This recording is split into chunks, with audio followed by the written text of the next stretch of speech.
Hey guys, tonight we travel back to a city that never truly sleeps, Chang'an, the bustling capital of the Tang dynasty.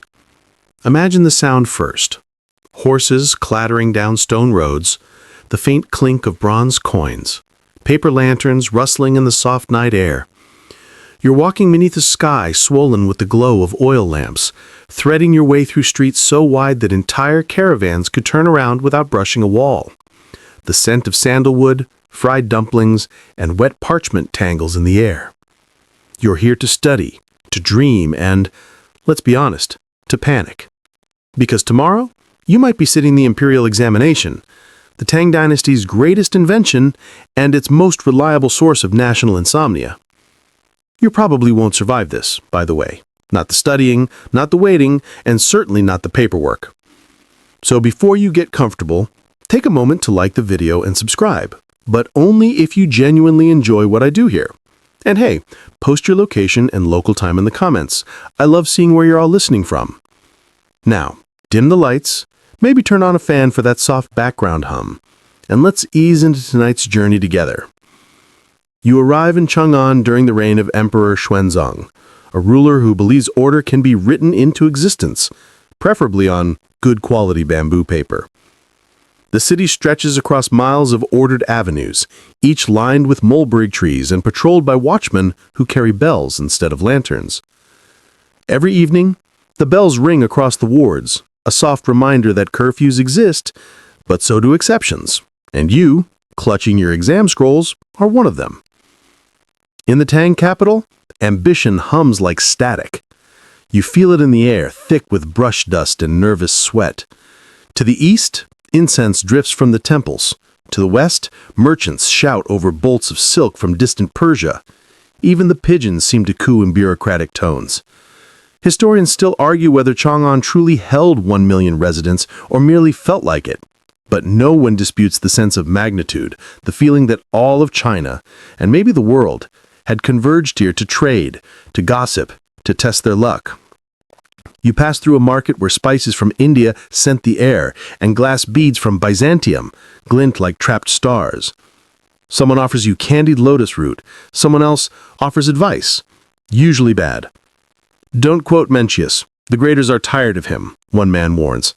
You nod politely, even though you have already memorized Mencius backward and forward, and possibly in your sleep. The roads are layered with footprints and the discarded hopes of previous examinees. The exam system, newly perfected under the Tang, is both a ladder and a trap. Theoretically, anyone, farmer, merchant's son, monk, can earn a place in the bureaucracy through sheer intellect. In practice, you need years of tutoring, expensive ink, and a patient landlord.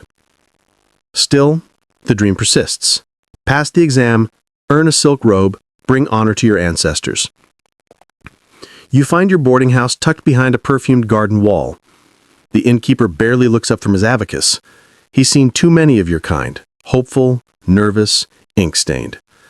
The room smells of dried tea leaves and despair. Someone in the next room is practicing calligraphy at midnight. The rhythmic scratch of brush on paper sounds oddly like breathing. You pour yourself a cup of tea, strong, green, bitter as regret. Tea has recently become the scholar's companion of choice. Before, people drank fermented wine or boiled herbs, but tea, tea, keeps the mind alert and the hands steady. The Tang poets call it liquid clarity. You call it barely enough. Outside, Chang'an glows like a lantern in fog. Musicians pluck pipa strings in distant courtyards, their melodies winding through the night like thin silver threads. Somewhere, a messenger gallops toward the palace gates with dispatches sealed in red wax. The empire breathes, a living thing, and you're one small lungful in its vast body. You wonder how many others are awake right now, hunched over their scrolls, reciting passages from the Analects under their breath. Too many, probably. The imperial exam is the great equalizer, yes, but it's also the great insomnia distributor. The test itself is almost mythical. 8-legged essays, poetry composition, historical interpretation, and policy proposals, all judged by anonymous officials who may or may not have spilled tea on your paper. Your candle sputters. You stare at the wax pool, half hoping it will extinguish itself and give you an excuse to stop. But you know better. The Tang bureaucracy does not reward early sleepers. Somewhere in the distance, a dog barks, followed by the metallic ding of a watchman's bell. Time melts. The night thickens. You scribble a few last notes about filial piety, because that always earns points. There's a small superstition among students. On the eve of the exam, one should write the character for success on a slip of red paper and place it under one's pillow. You've done that, though your handwriting was shaky.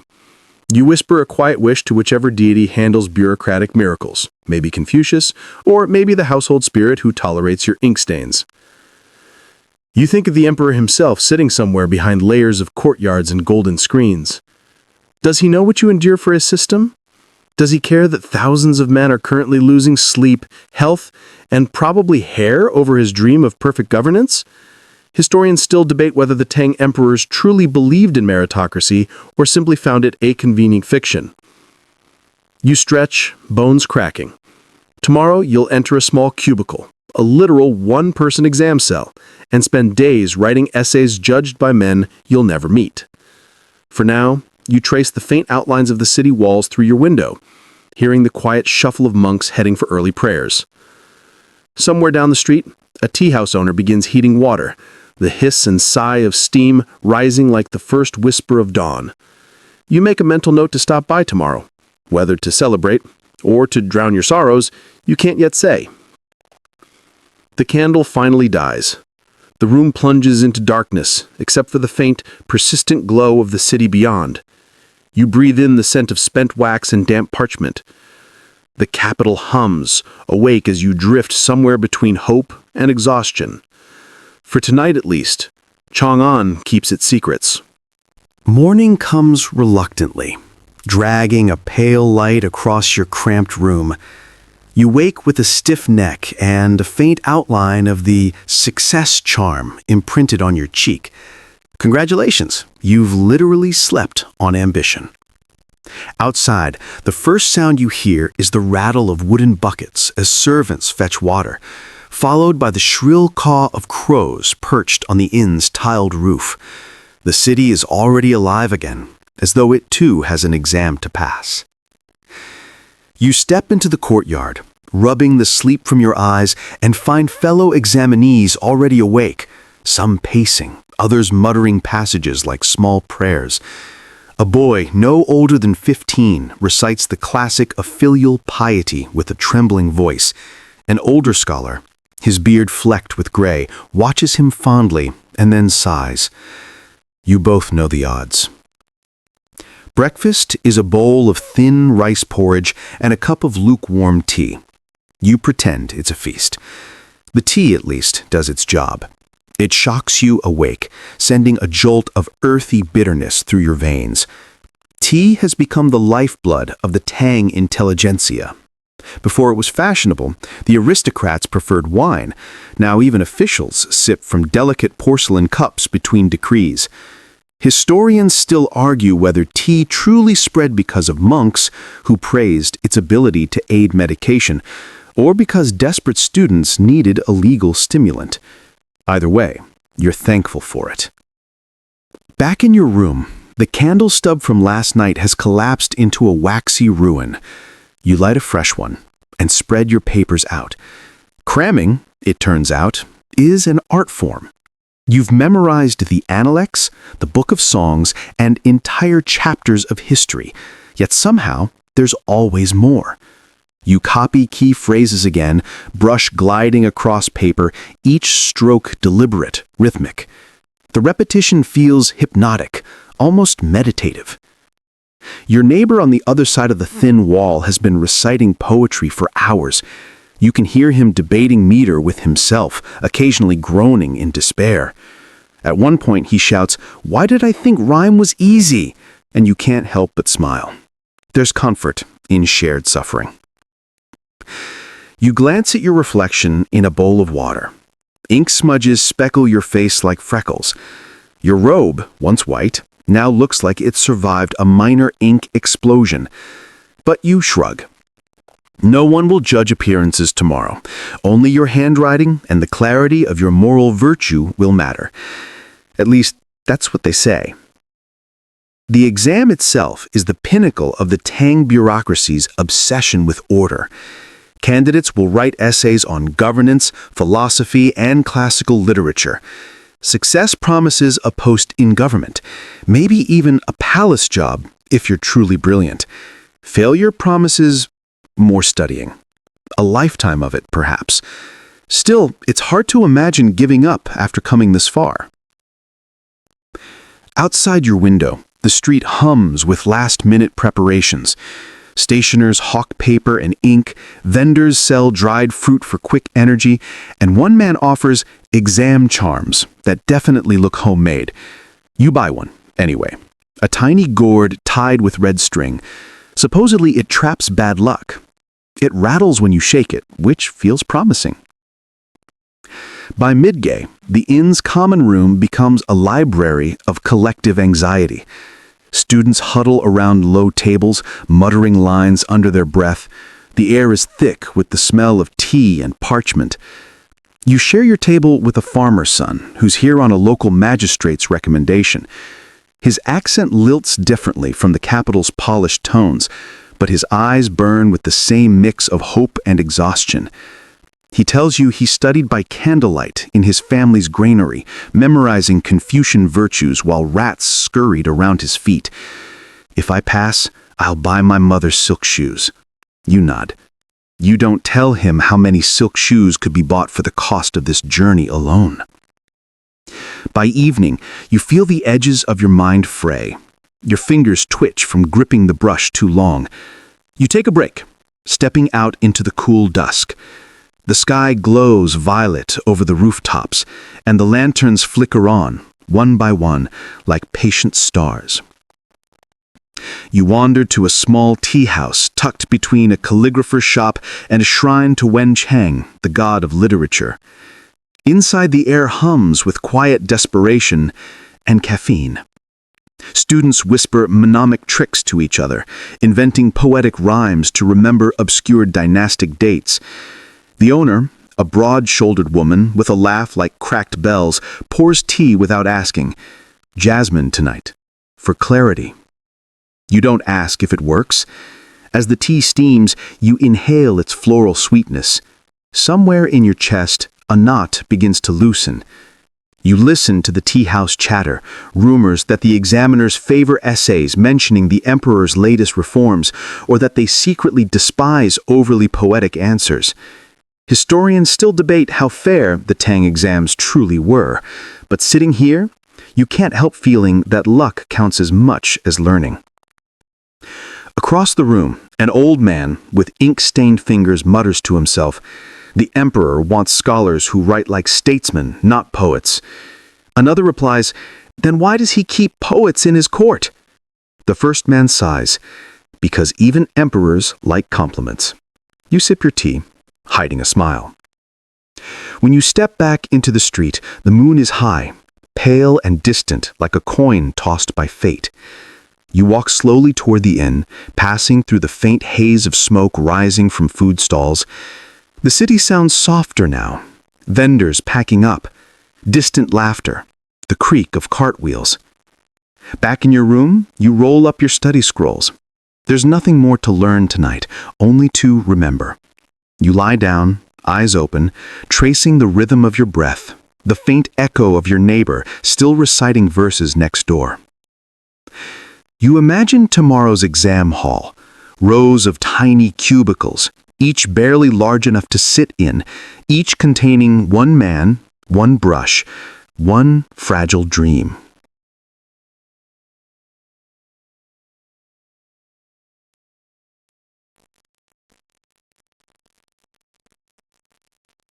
Morning again, and the entire city feels taut as a brush bristle. You wake before dawn, long before the watchmen strike their bells, with the heavy knowledge that today's ink might decide your entire future. The inn is already stirring, men fastening belts, rolling scrolls, whispering memorized phrases into their sleeves, as though they're feeding secrets to the gods. Someone's sandal breaks in the hallway, and the resulting groan sounds like a death knell. You eat breakfast in silence, a steamed bun that tastes mostly like nerves and a gulp of tea gone cold. The bitter edge bites the back of your throat. You remind yourself that emperors once drank this same brew, that perhaps, if you sip deeply enough, you'll find their steadiness, or at least stay awake. The walk to the examination compound feels endless. The streets of Chang'an are misted with morning dew, banners fluttering overhead, street sweepers moving quietly, leaving behind lines in the dust as precise as calligraphy. Everywhere you turn, there's another hopeful scholar, each carrying the same bamboo writing case, the same clenched jaw. It's a parade of sleepless ambition. When the high walls of the exam compound finally loom into view, your stomach tightens. The gate is carved with dragons, ornate, smug creatures that look like they've already passed the exam. A registrar shouts names in order, his voice echoing off the stone courtyard. You line up, present your papers, and in exchange receive a wooden tablet with your candidate number burned into it. There's something grimly final about that little slab of wood, as though you've just signed a contract with destiny and it didn't read the fine print. The guards lead you inside, through long corridors to the exam cells. Narrow cubicles built of wood and plaster, each scarcely wider than your shoulders. Your desk is a plank, your chair is another plank. Your privacy is absolute, though the sniffling of your neighbors proves that absolute is a relative term. You unpack your supplies, brushes, inkstone, paper, and that small gourd charm that rattles like hope in miniature. The examiner gives a short speech you barely hear, something about integrity, diligence, and not bribing anyone. Then the test papers arrive, each sealed with red wax. You break the seal. The first essay prompt unfurls like a cruel joke. Discuss the balance of benevolence and punishment in the governance of the realm, citing historical precedent. You stare at it, mind blank for a heartbeat. Then words begin to trickle in. Confucius first, then Mencius, then a dash of personal flair that probably won't impress anyone. Still, the brush moves, and that's what matters. The hall fills with the whispery sound of brushes scratching paper. Occasionally, someone coughs or sighs so dramatically that even the examiners look up. You fall into a trance, writing, pausing, thinking, writing again. Each paragraph feels like a duel between memory and fatigue. Halfway through, your brush slips and splatters ink across the page. You freeze. For a horrifying second, you imagine the examiner reading your essay and seeing only a black blot, the abstract painting of your failure. Then you remember what an older scholar once told you. Every blot is a chance for poetry. You smudge the ink carefully into the shape of a plum blossom and continue as if it were intentional. That, too, is art. At noon, a guard rings a small bell and the scent of food wafts through the compound, rice, vegetables, and a suspiciously watery broth. You eat without tasting, your mind still half in your essay. You realize you've written for hours without noticing time's passage. Outside, the sunlight pools like gold over the courtyards. Inside, it just makes the ink dry faster. When the second essay prompt arrives, it's worse. Compare the moral philosophy of Confucius and Lao Tzu regarding human nature. You suppress a groan. Historians still argue whether Tong examiners truly valued original thought or simply wanted confirmation that you had memorized the right opinions. Either way, you decide to gamble. You write that both philosophers would have agreed on one thing: how unpleasant these exams are. A risky joke in your own head, but the faint smile it brings steadies your hand. Time stretches thin, bending between ink strokes. The air grows warm, thick with the musk of ink and human effort. Somewhere, a bird chirps from beyond the walls, mocking you with its freedom. By evening, your hand cramps so badly that your characters start to lean like drunken officials. You shake out your wrist, glance over your work. It's not perfect, but perfection, you remind yourself, was never a human invention. It was a bureaucratic one. A guard calls time. Brushes still, inkstones are capped, papers stacked. You bow your head as your scrolls are collected and sealed for grading. There's something intimate, almost sacred about watching someone carry away the physical embodiment of your sleepless nights. Outside, the air feels cooler, gentler. You breathe for what feels like the first time all day. The street beyond the gate bursts with life, vendors selling dumplings, students comparing essays, some laughing too loudly, others too quiet. You, for once, do neither. You walk towards the nearest tea house, where exhausted candidates gather like survivors of some elegant battle.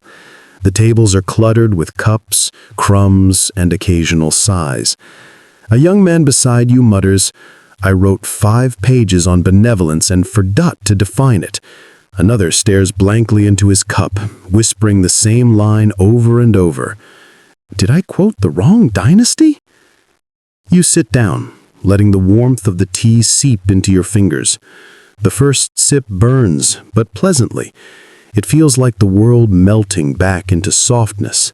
You can almost hear your pulse slow. The tea house owner, recognizing the post-exam haze, slides you a small plate of candied ginger on the house. "You'll need the sugar," she says. You thank her, too tired to explain that no sugar in the empire could sweeten the uncertainty of the next few days. Still, when you step back into the twilight, the streets no longer feel suffocating. Lanterns swing overhead, and laughter drifts from open windows. For once in weeks, you have nothing to memorize, nothing to prove, only the slow satisfaction of having survived.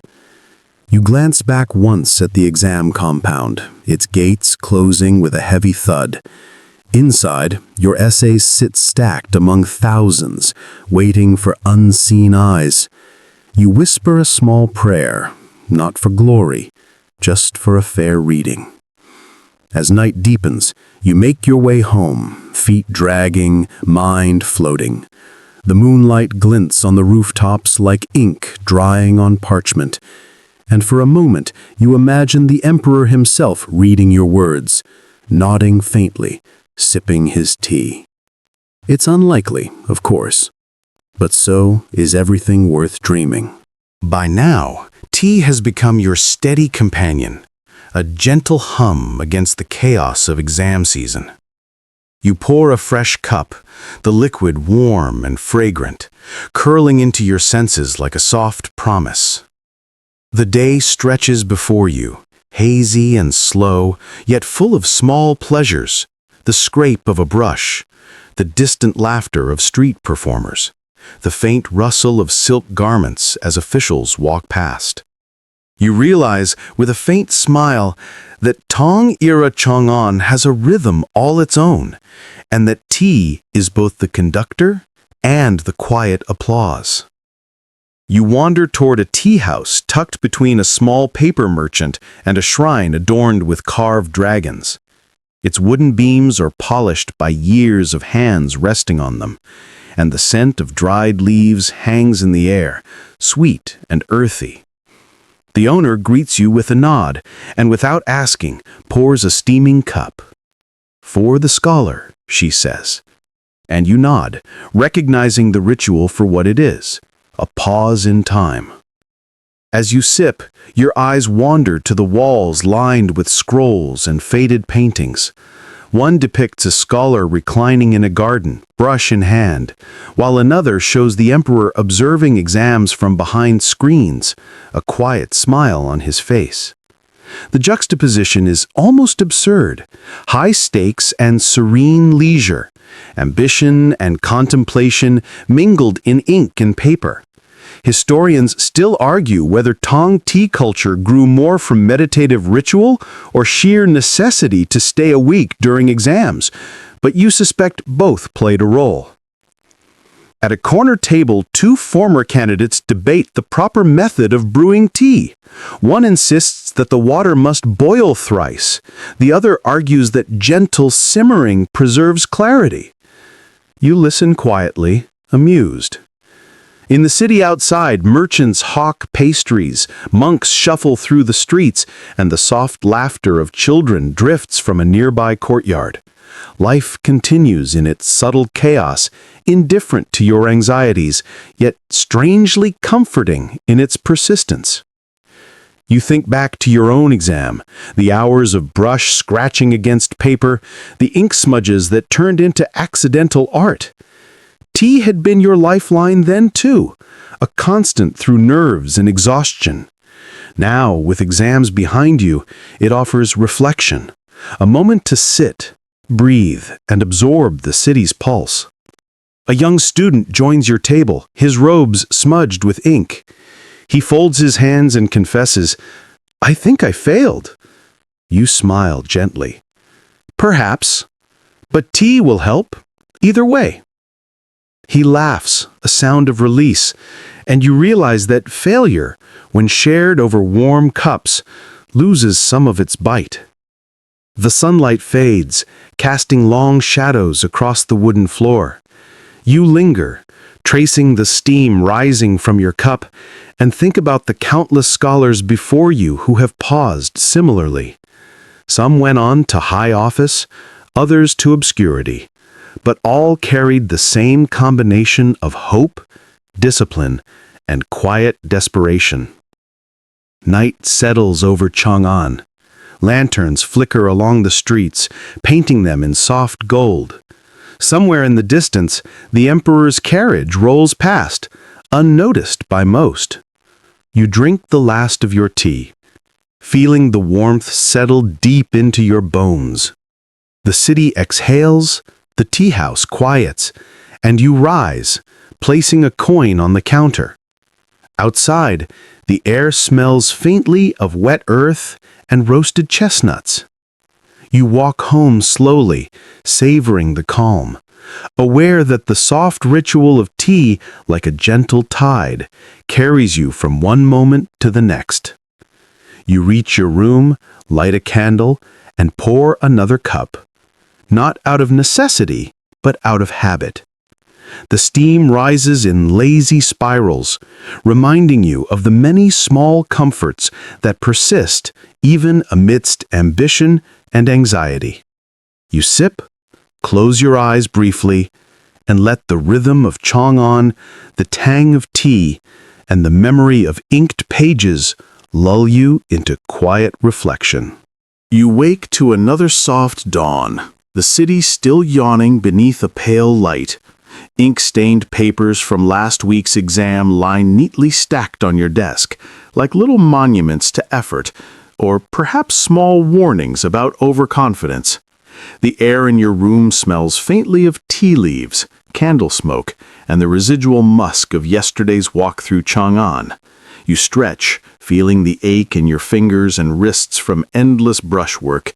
Somehow, you already miss it. The scratch of ink on paper, the gentle scrape of bamboo against your palms. Today, you feel drawn to something quieter, something that might explain the mysterious way the Tang bureaucracy interweaves daily life with empire-sized ambition, the art of calligraphy. The city's workshop district beckons. Narrow lanes lined with small shops seem to hum as artisans begin their day, grinding ink sticks, sizing paper, and dipping fine brushes into inky wells. You wander past a shop where an elderly man hunches over a table, brushing characters with delicate precision. You watch, mesmerized. Each stroke flows like water over stone, controlled yet graceful. A man beside you notes, "Perfect handwriting can sometimes tip the scales of success." You nod, thinking back to your own exam essay where a stray blot of ink became a plum blossom by sheer accident. Historians still argue whether examiners prioritized aesthetic beauty over content, or if both were equally weighted. But here, watching these artisans, it feels plausible that appearance carries invisible weight. Inside the workshop, a young apprentice offers you a brush.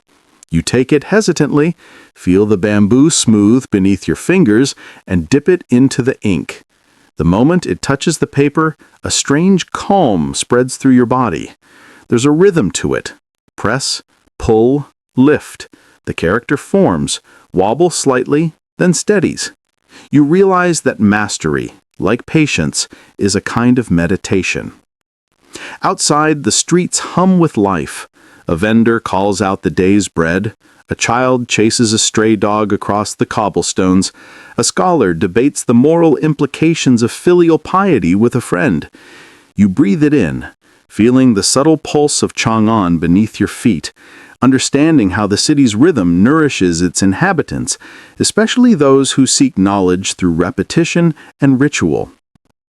After some time, you sit back, noticing the shop walls adorned with ink-stained scrolls, some centuries old. A particular one catches your eye, a letter from a scholar who failed the imperial exams repeatedly, but went on to become a celebrated poet. You smile, realizing the thin line between failure and legacy, and how even mistakes can turn into art.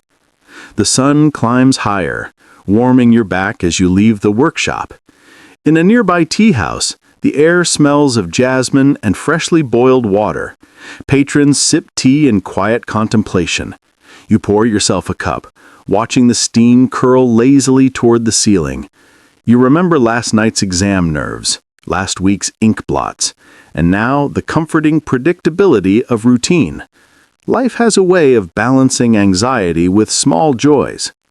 As you sip, a fellow scholar across the room tells a story about a secret ink recipe said to improve handwriting subtly, though results are uncertain. You smile, thinking of your own plum blossom accident, and whisper, luck and skill in equal measure. The afternoon drifts into evening. Outside, the streetlights flicker on, casting soft pools of golden light. You rise slowly, feeling the pleasant fatigue of practice and reflection. The city stretches out before you, vibrant and calm all at once. You think of tomorrow, of tea, of ink, of the slow rhythm of life in Chang'an, and you feel that comforting, almost imperceptible pulse that will carry you through. The days after the exam drift by in a blur of half-sleep and speculation. You wake to find the air in Chang'an softer somehow, as though the city itself has loosened its collar. The nervous energy that once thrummed through every street has thinned into something almost human again. Curiosity mixed with exhaustion. You have no essays to write, no quotations to recall, only the awkward business of existing while your fate is quietly decided by strangers with brushes sharper than swords. The inn is quieter too. A few students have already left, claiming they couldn't bear to wait. They'll find out the results by rumor later. Somehow that seems easier. You, however, linger in your tiny room, alternating between bursts of hope and waves of despair. Your desk, once an altar of study, is now a battlefield of abandoned notes, crumpled drafts, and cold teacups. You decide that moping indoors is undignified, even by scholarly standards, so you gather your robe, smooth the ink stains that have become a permanent part of your wardrobe, and step out into the city.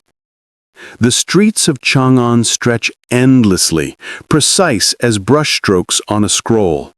Peddlers shout about sesame cakes, storytellers perform under silk awnings, and monks rattle their wooden fish drums for alms. You drift through the crowd, blending in with 1,000 other faces that look equally uncertain about their futures. You find yourself drawn to a familiar doorway, the same tea house where you spent the night before the exam. The owner greets you with a grin. "Ah, the scholar returns. Passed already?" she teases, wiping her hands on her apron. You roll your eyes. "If I had, I wouldn't still be here." She pours you a cup of oolong without asking. Then you will drink patience, she says, placing it before you. The steam curls like the handwriting of a benevolent ghost. You sip, letting the faint bitterness settle on your tongue. Around you, conversations buzz. At the next table, a group of scholars argues about the emperor's new irrigation project. One insists it's revolutionary. Another mutters that it's merely muddying good farmland. Historians still argue whether Tang Public Works were truly driven by benevolence or just elaborate photo opportunities for bureaucrats. You, listening, can't decide whether to care. Soon enough, someone brings up the exams. It always happens. They say the chief examiner favors essays that quote the book of documents, one whispers. No, no, says another, it's all about calligraphy now. Form over meaning. You hide a smirk. Last night's tea had better form than half your essay. As the conversation swells, a wiry young man at the corner table slams down his cup. All this talk of merit, he declares. We all know the rich buy tutors, the poor buy luck, and the examiners buy tea. A ripple of laughter runs through the room. Even the owner chuckles. Buy tea, do they? Then may they drink enough to choke on fairness. You raise your cup in silent agreement. The Tang dream of meritocracy was a beautiful one, perhaps too beautiful for real life. Historians still debate whether the system truly opened doors or merely painted them to look that way. But for now, sitting among these voices, you find comfort in the shared absurdity of it all. When you leave the tea house, the afternoon has ripened into gold. Street musicians play under parasols, their strings singing above the low murmur of trade. A troupe of actors in bright masks performs a morality play about an honest magistrate who refuses a bribe. Audience laughter suggests everyone recognizes the irony. You wander farther, drawn by the smell of roasting chestnuts and something less tangible, a pull towards simplicity. Away from the main roads, you discover a narrow lane shaded by paulownia trees. At the end stands a small workshop, its sign painted with two characters, Ink Dreams. Curiosity wins. Inside, a man sits surrounded by jars of black pigment and bundles of bamboo brushes. His sleeves are rolled up, his smile faint but genuine. Looking for ink? He asks. You nod, pretending to browse, while your eyes roam the room. The air smells of soot and pine resin, oddly soothing. He grinds a fresh ink stick on a stone slab, explaining, best ink takes time, slow grinding, steady water. Rushing it ruins the tone. He gestures for you to try. You kneel, mimicking his movements. The sound, stone against stone, a whispering rhythm, feels meditative. You could do this for hours. The inkmaker chuckles. You scholars chase words, but sometimes the ink itself teaches better lessons. You smile, unsure whether that's profound or simply a good sales pitch. Either way, you buy a small stick. He wraps it in silk and says, when you use it, think slowly. Good ink rewards patience. Back on the street, you slip the ink stick into your sleeve like a charm. It feels oddly reassuring, a tangible reminder that creation, unlike exams, requires no permission. Evening falls as you return to the inn. The courtyard glows with lantern light, shadows flickering over tired faces. Someone plays a soft melody on a bamboo flute. You sit by the window of your room, lighting a candle more out of habit than need. Its flame dances lazily, echoing your drifting thoughts. You wonder about the examiners now. Somewhere in a guarded chamber, a group of men in silk robes bends over piles of scrolls. Are they reading yours at this moment? Are they nodding in approval or frowning at your makeshift plum blossom inkblot? The idea makes your stomach twist. You reach for your tea kettle. The water boils, hissing like a polite dragon. The sound is comforting. You pour a cup, watching the steam rise and blur the edges of your reflection. In that soft haze, the city outside looks distant, almost painted. Chang'an reduced to brushstrokes and memory. You remind yourself that no matter the result, you've joined a lineage of dreamers who dared to believe that ink could change a life. Some succeeded, most didn't, but all of them, in their own quiet way, kept the empire's heart beating through words. Somewhere below, laughter drifts up from the courtyard, a joke about exams, of course. You smiled despite yourself. Maybe failure, when shared, becomes a kind of victory. You finish your tea slowly, tracing a finger through the steam until it fades into the dark. The candle burns low, the ink stick gleams faintly on your desk, and the night folds itself gently around you like a silk robe. Hey guys, tonight we're heading somewhere quiet. Somewhere that smells faintly of dust, olive oil, and old ink. You're in Rome, but not the Rome of triumphal parades or gladiator cheers. This Rome wakes up slowly, like a cat stretching in the sunlight, and you're about to become someone hardly anyone remembers, a Roman librarian. Not a famous philosopher or fiery orator, just the person who keeps their words from collapsing into dust. You'll learn that parchment curls like toast if you breathe on it wrong, that ink has moods, and that quiet, in ancient Rome, is never truly silent. So before you get comfortable, take a moment to like the video and subscribe, but only if you genuinely enjoy what I do here. And while you're at it, tell me where you're listening from and what time it is there. Now dim the lights, maybe turn on a fan for that soft background hum, and let's ease into tonight's journey together. The first thing you notice is the cold. Not the polite chill of morning dew, but the kind that seeps through marble floors and into your bones. You shuffle across your little courtyard, sandals slapping against the stone, a clay lamp in hand that flickers as though it also resents being awake this early. The sun hasn't yet cleared the rooftops, and a damp mist from the Tiber makes the city smell faintly metallic, like wet coins and river weeds. Your home isn't grand. It's a narrow space tucked behind the main library complex near the Porticus Octavii. There's a cot, a chest of scrolls, and a half-empty jar of olives you've been pretending to enjoy.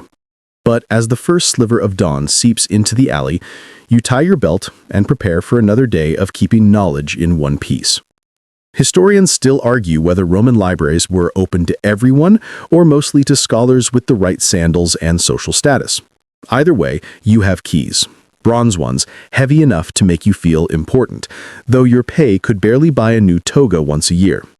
You cross the square. The baker's already up, shouting something about fresh bread and civic duty. A passing legionary eyes your ink-stained fingers and smirks, probably thinking real Romans swing swords, not styluses. You smile back because you know something he doesn't. Ink lasts longer than iron. Inside the library, it's dim and sweet-smelling. The air carries the perfume of old papyrus, warm, fibrous, a scent somewhere between straw and sun-warmed parchment. You breathe it in like morning incense. Shelves rise on either side, wooden cubbies stacked with scrolls bound by ribbons of faded red and green. Each carries a wax tag, titles, authors, and the occasional sarcastic doodle from some scribe who is clearly bored. You light the first lamp. Olive oil pops softly, sending up a thread of smoke. Another and another, until a glow hums across the hall, touching the marble busts of forgotten poets whose noses have long surrendered to time. You straighten one absent-mindedly, whispering a good morning to the chipped marble face. It's possible you're talking to yourself, but then again, that's part of the job. There's a faint rustle near the entrance. A junior assistant, his name is Cassius, though you keep calling him the other one because you've already had 3 Cassii this year, stumbles in clutching a wax tablet. He's 17, perpetually nervous, and smells faintly of parchment glue. "Morning," he mumbles. "Morning," you reply. "Did you feed the library cat?" He blinks. "We have a library cat?" You nod solemnly. "We do now." He eats the mice, and sometimes the philosophy scrolls. Both are improvements. That's joke number 1 for the day, light enough to keep the yawns away. Cassius doesn't laugh. He's too busy tripping over his own feet on the way to the archives. Your first task, check the scrolls that were drying overnight.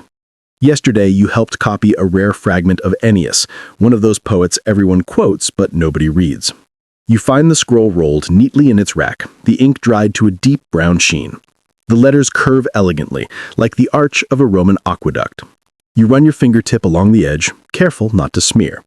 You think about how many lives this scroll might outlast.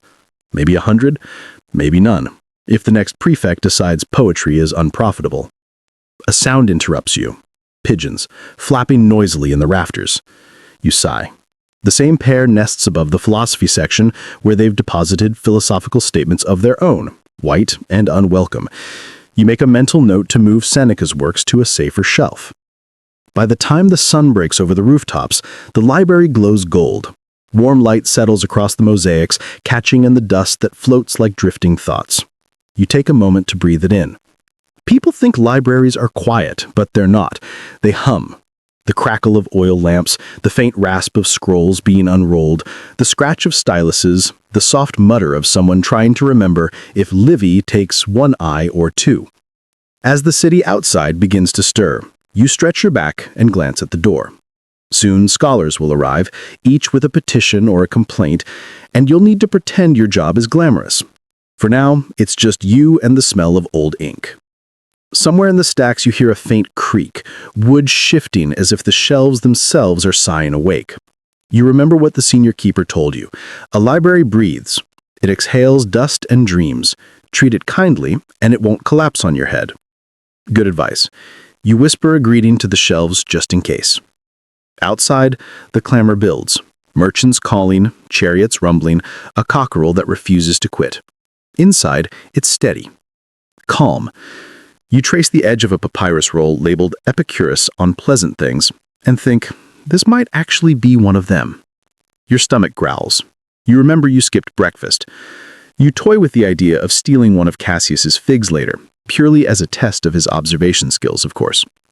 Somewhere, an apprentice sneezes. You close your eyes, count to 5, and tell yourself that papyrus dust builds character. Historians still argue whether librarians in Rome were slaves, freedmen, or minor officials. You're fairly certain you're all three, depending on who's asking. But none of that matters right now. The day has started, and the library has opened its quiet mouth to speak. You look at the nearest shelf, take a breath, and whisper, "All right, old friend, let's keep civilization intact for one more day." The lamps flicker back, as if in agreement. You walk deeper into the library, the marble beneath your sandals still cool from the night. The air smells faintly of olive oil and ink, an oddly comforting blend, like a scholar's version of morning coffee. You move from lamp to lamp, trimming wicks and nudging small flames back to life. A thin haze of smoke curls upward, giving the light that soft, amber blur that makes everything look older and wiser than it really is. Your day begins long before the first scholar appears, because scrolls don't organize themselves, no matter how many times you've asked them to. You lift the first basket of newly copied papyri and carry it toward the main hall, where the shelves rise like small wooden fortresses. Each cubby is marked with a strip of wax and a tidy inscription. The system, theoretically, is foolproof. In practice, fools keep finding ways to test it.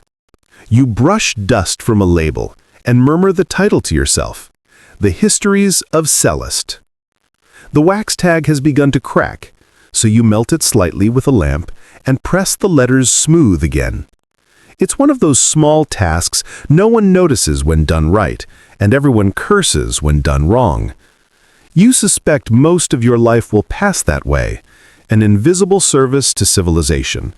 But invisible is peaceful, and peace is rare in Rome.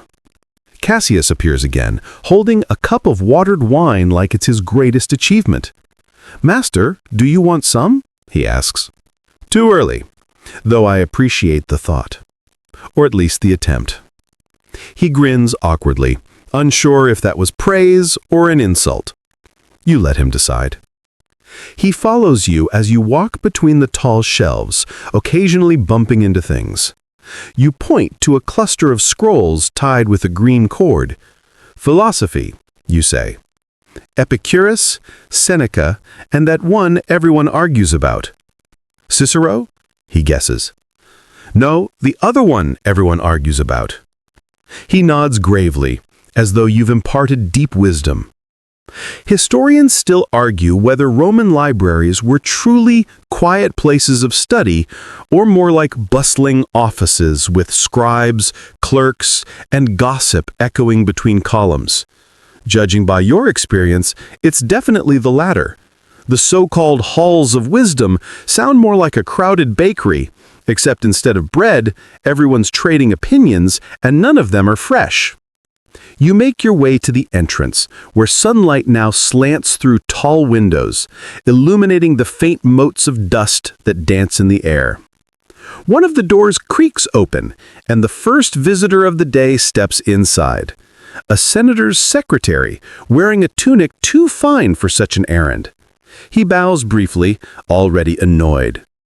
"I require the orations of Demosthenes," he says. "Greek or Latin copy?" I ask. He frowns. "Whichever is faster." "Neither is fast," I tell him cheerfully. "But patience is an admirable quality." He does not appear to admire it. You motion for Cassius to assist him, while you retreat to the safety of the archives. In the dimmer light there, the air feels thicker, like time itself is reluctant to move. You take a moment to listen. Somewhere, you hear the scratch of styluses, scribes already copying texts for wealthy patrons who believe a private library makes them look learned. One scribe sneezes, then curses in Latin, so old it almost sounds polite. You smile.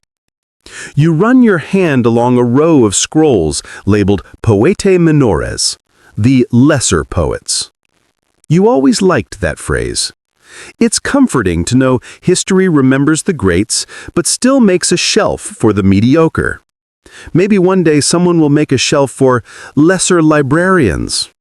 You'd be fine with that. Cassius returns, looking frazzled. He wants to borrow the Greek version, he says. Of course he does, I sigh. Tell him to sign the clay tablet. I did. And?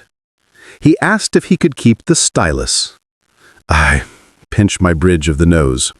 Remind him the stylus is property of the Senate, or at least pretend it is. You glance up at the small window above the shelves. Sunlight now spills fully into the hall, painting the dust gold.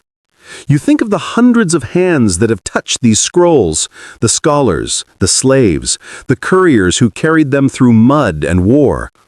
You think about how thin papyrus really is. Civilization, you realize, balances on something not much thicker than onion skin. You sit at your desk, a low marble table littered with bits of wax, dull styluses, and one half-eaten fig from yesterday. The morning work begins, checking inventory.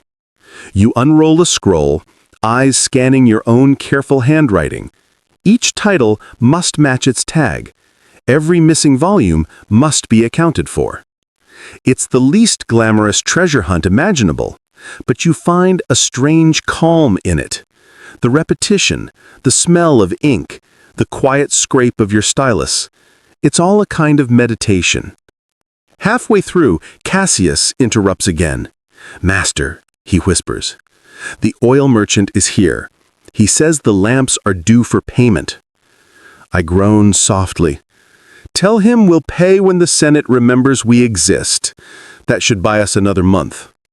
But he says he'll cut off our supply. Tell him knowledge burns brighter than olive oil. Cassius hesitates. Should I actually say that? No, I sigh. Give him 2 coins and a complimentary sneeze. The merchant leaves muttering, and you lean back in your chair.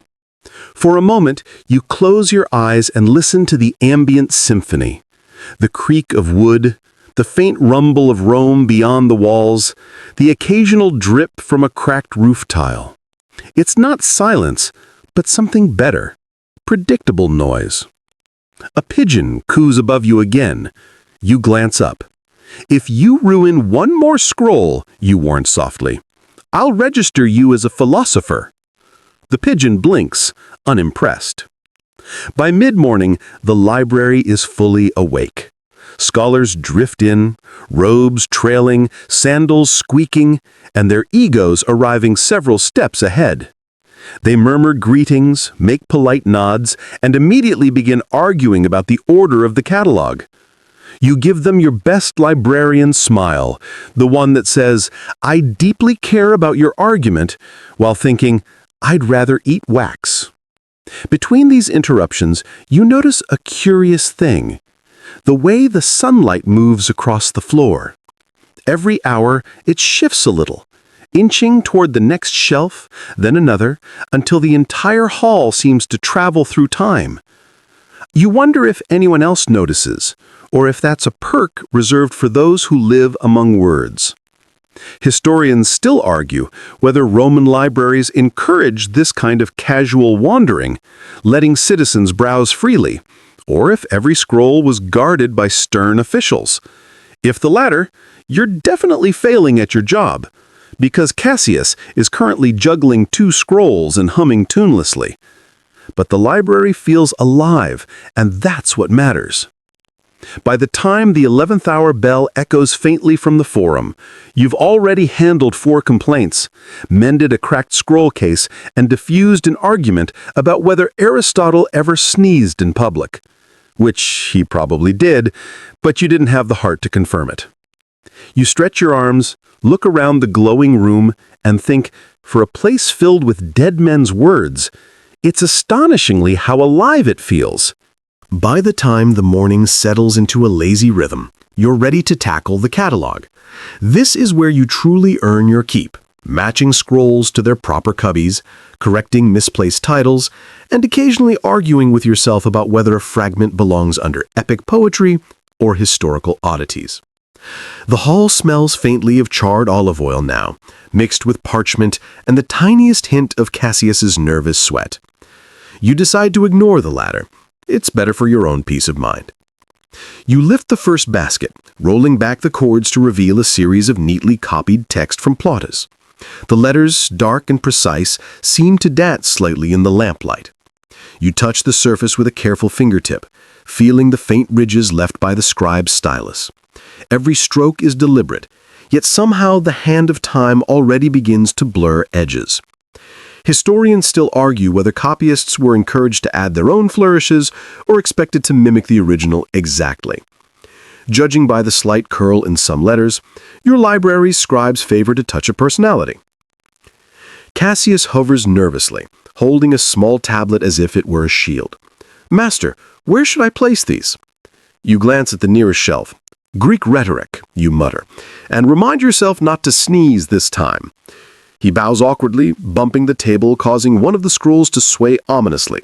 You catch it just in time, whispering to yourself, one day this will be someone's treasure. One day. Moving down the row, you encounter a curious little fragment that shouldn't be there, a poem attributed to a minor lyric poet whose existence is debated.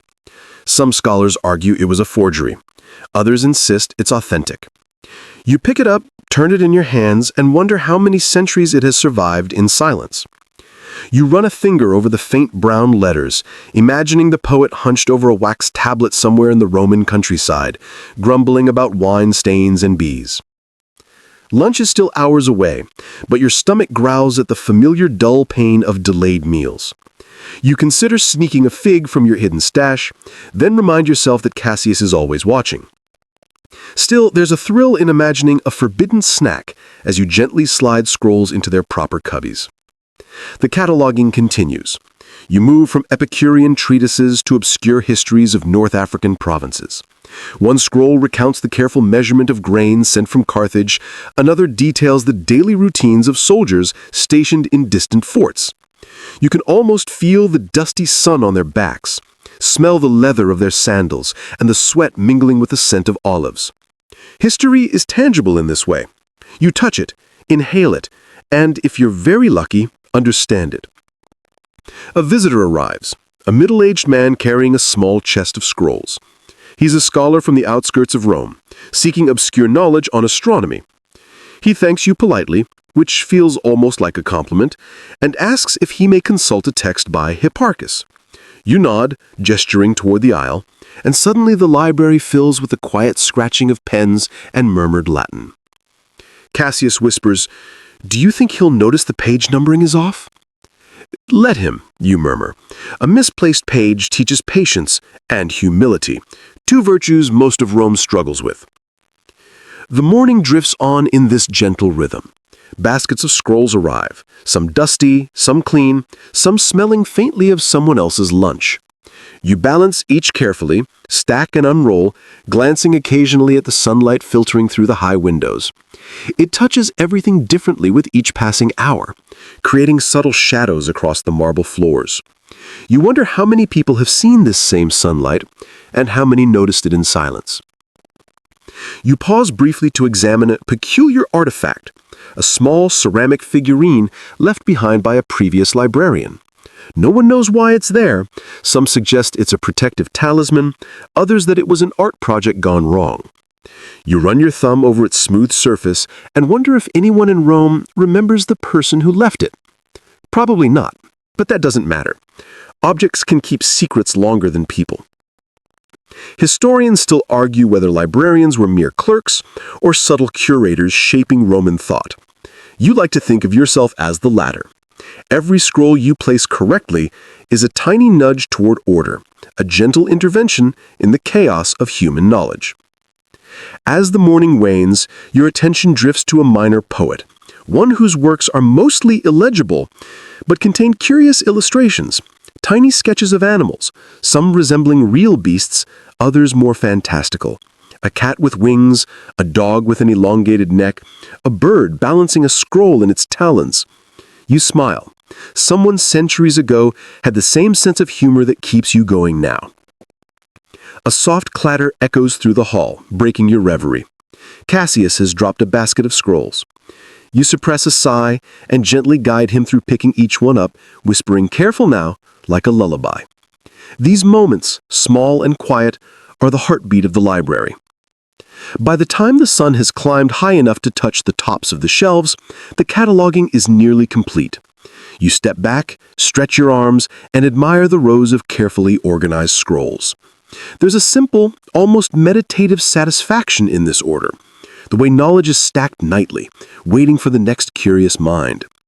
You glance at Cassius, who looks slightly dazed but proud, and you wonder if he'll ever see the library the way you do, alive, breathing, and whispering stories long after their authors have passed. And with that thought, you realize the morning has passed in a series of small, quiet triumphs. The library hums around you, the soft scrape of stylus on wax, the shuffle of sandals on marble, the occasional cough, the murmur of distant conversation, all forming a gentle symphony that feels like home. By the time the sun is high enough to make the marble floors warm underfoot, you feel the subtle pull of hunger.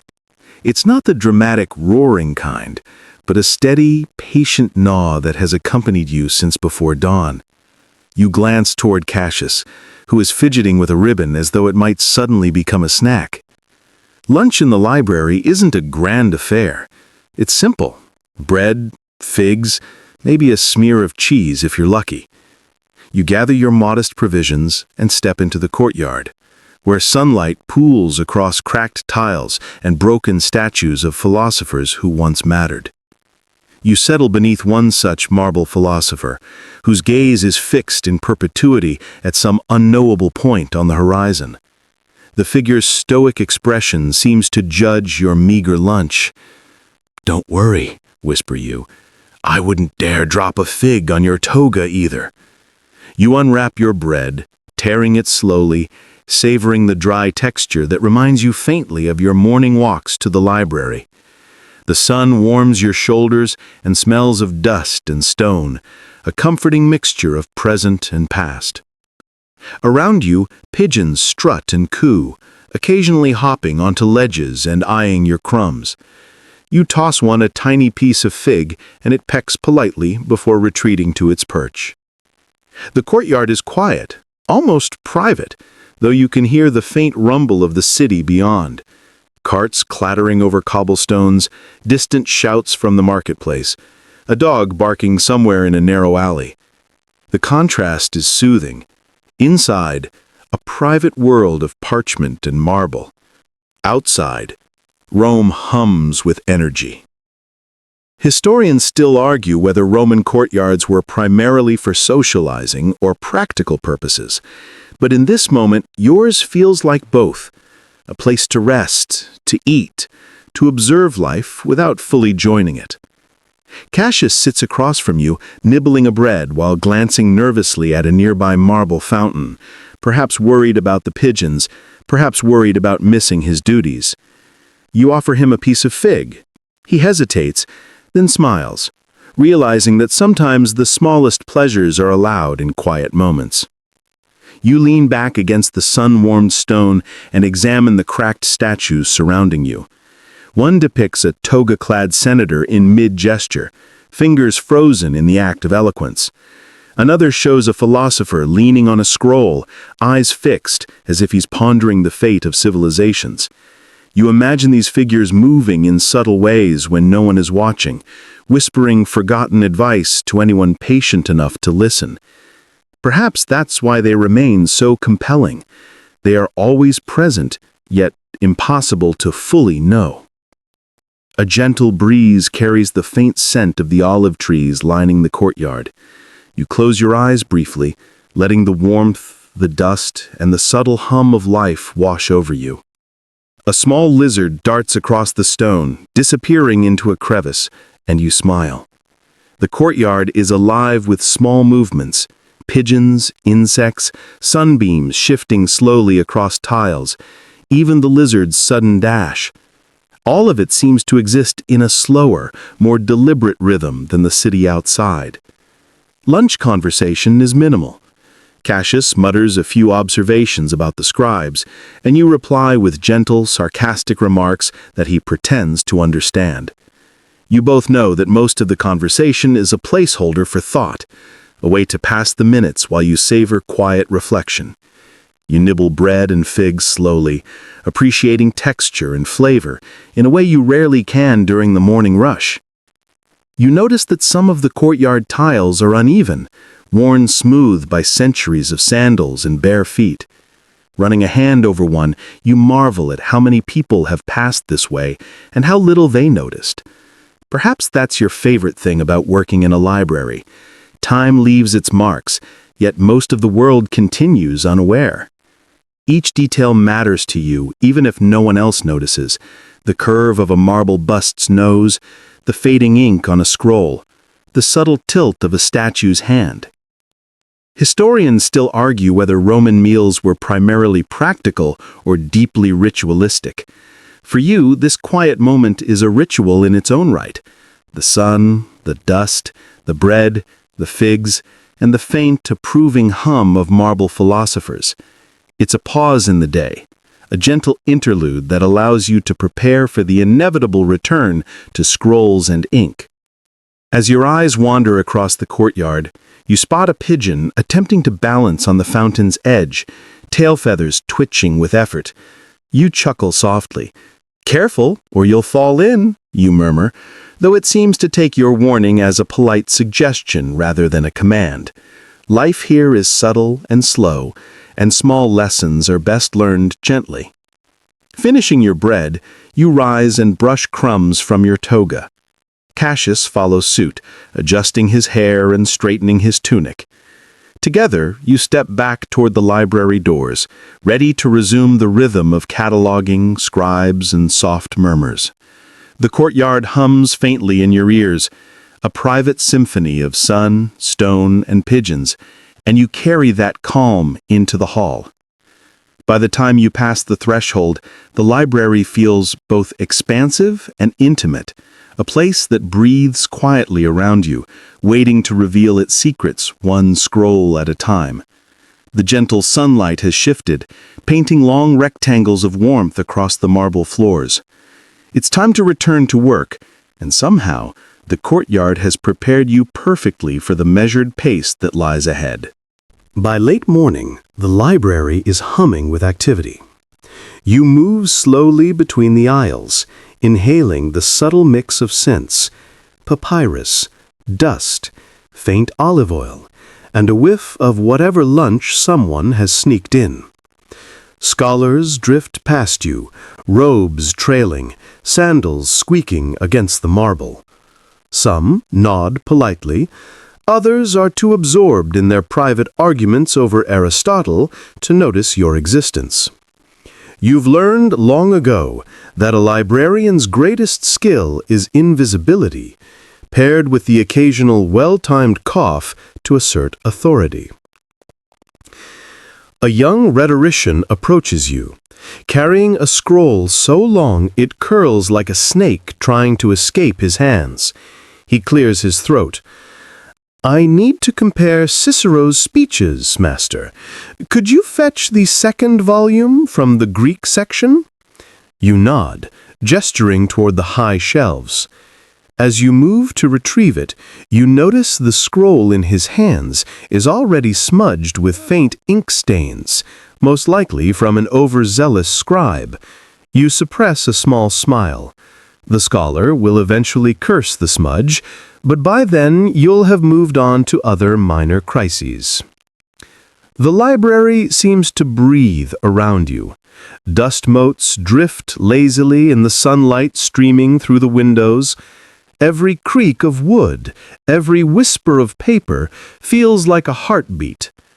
Historians still argue whether the architecture of Roman libraries encouraged quiet contemplation or was designed to subtly intimidate visitors with its grandeur.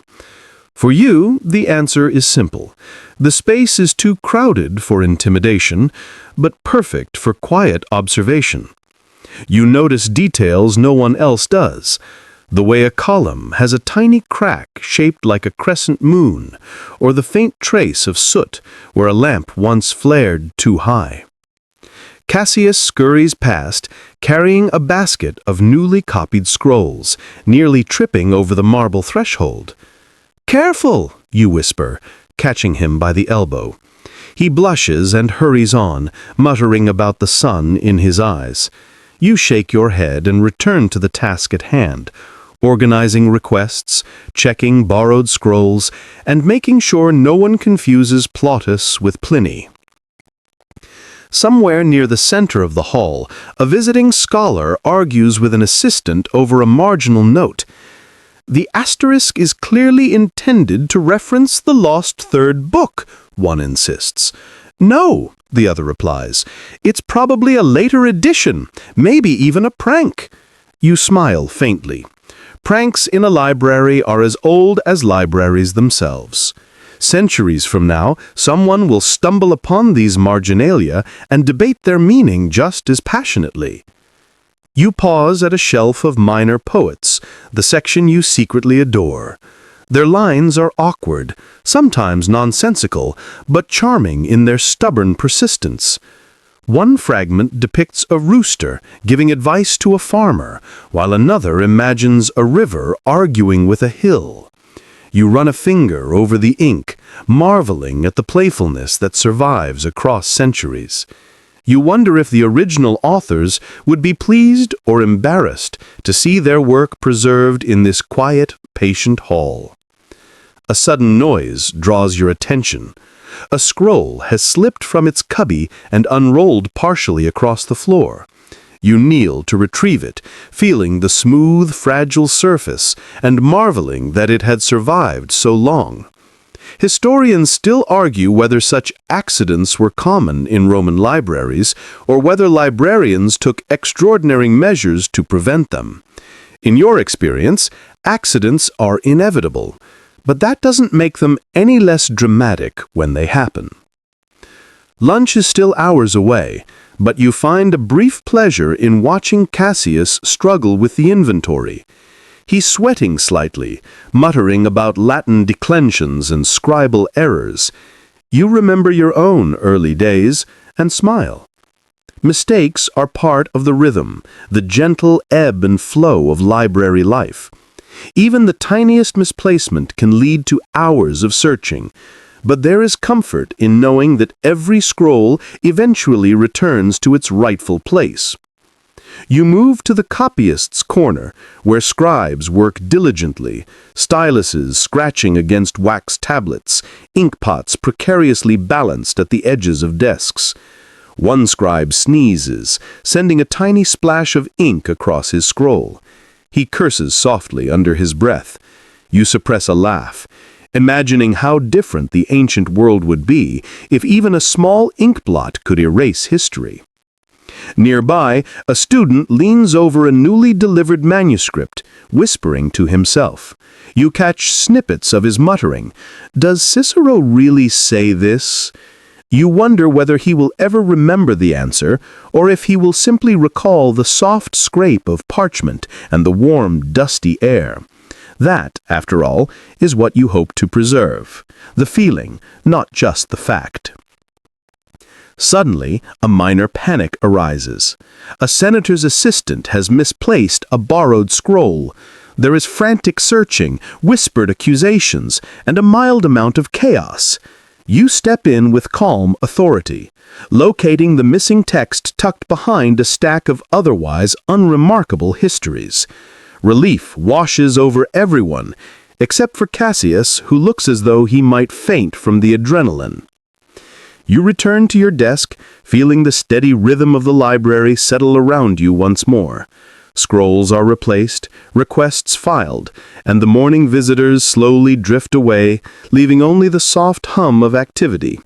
A scribe erasing a mistake, a pigeon cooing somewhere near the ceiling, the distant murmur of the city outside. You glance at your own notes, a small collection of observations, doodles, and reminders. These are your private treasures, hidden amidst official records and mundane inventories. Sometimes you think that future historians will study these little marks and wonder about the quiet lives that sustained the greater world. And perhaps, in some small way, that is your legacy. Not in fame or fortune, but in careful preservation and subtle order.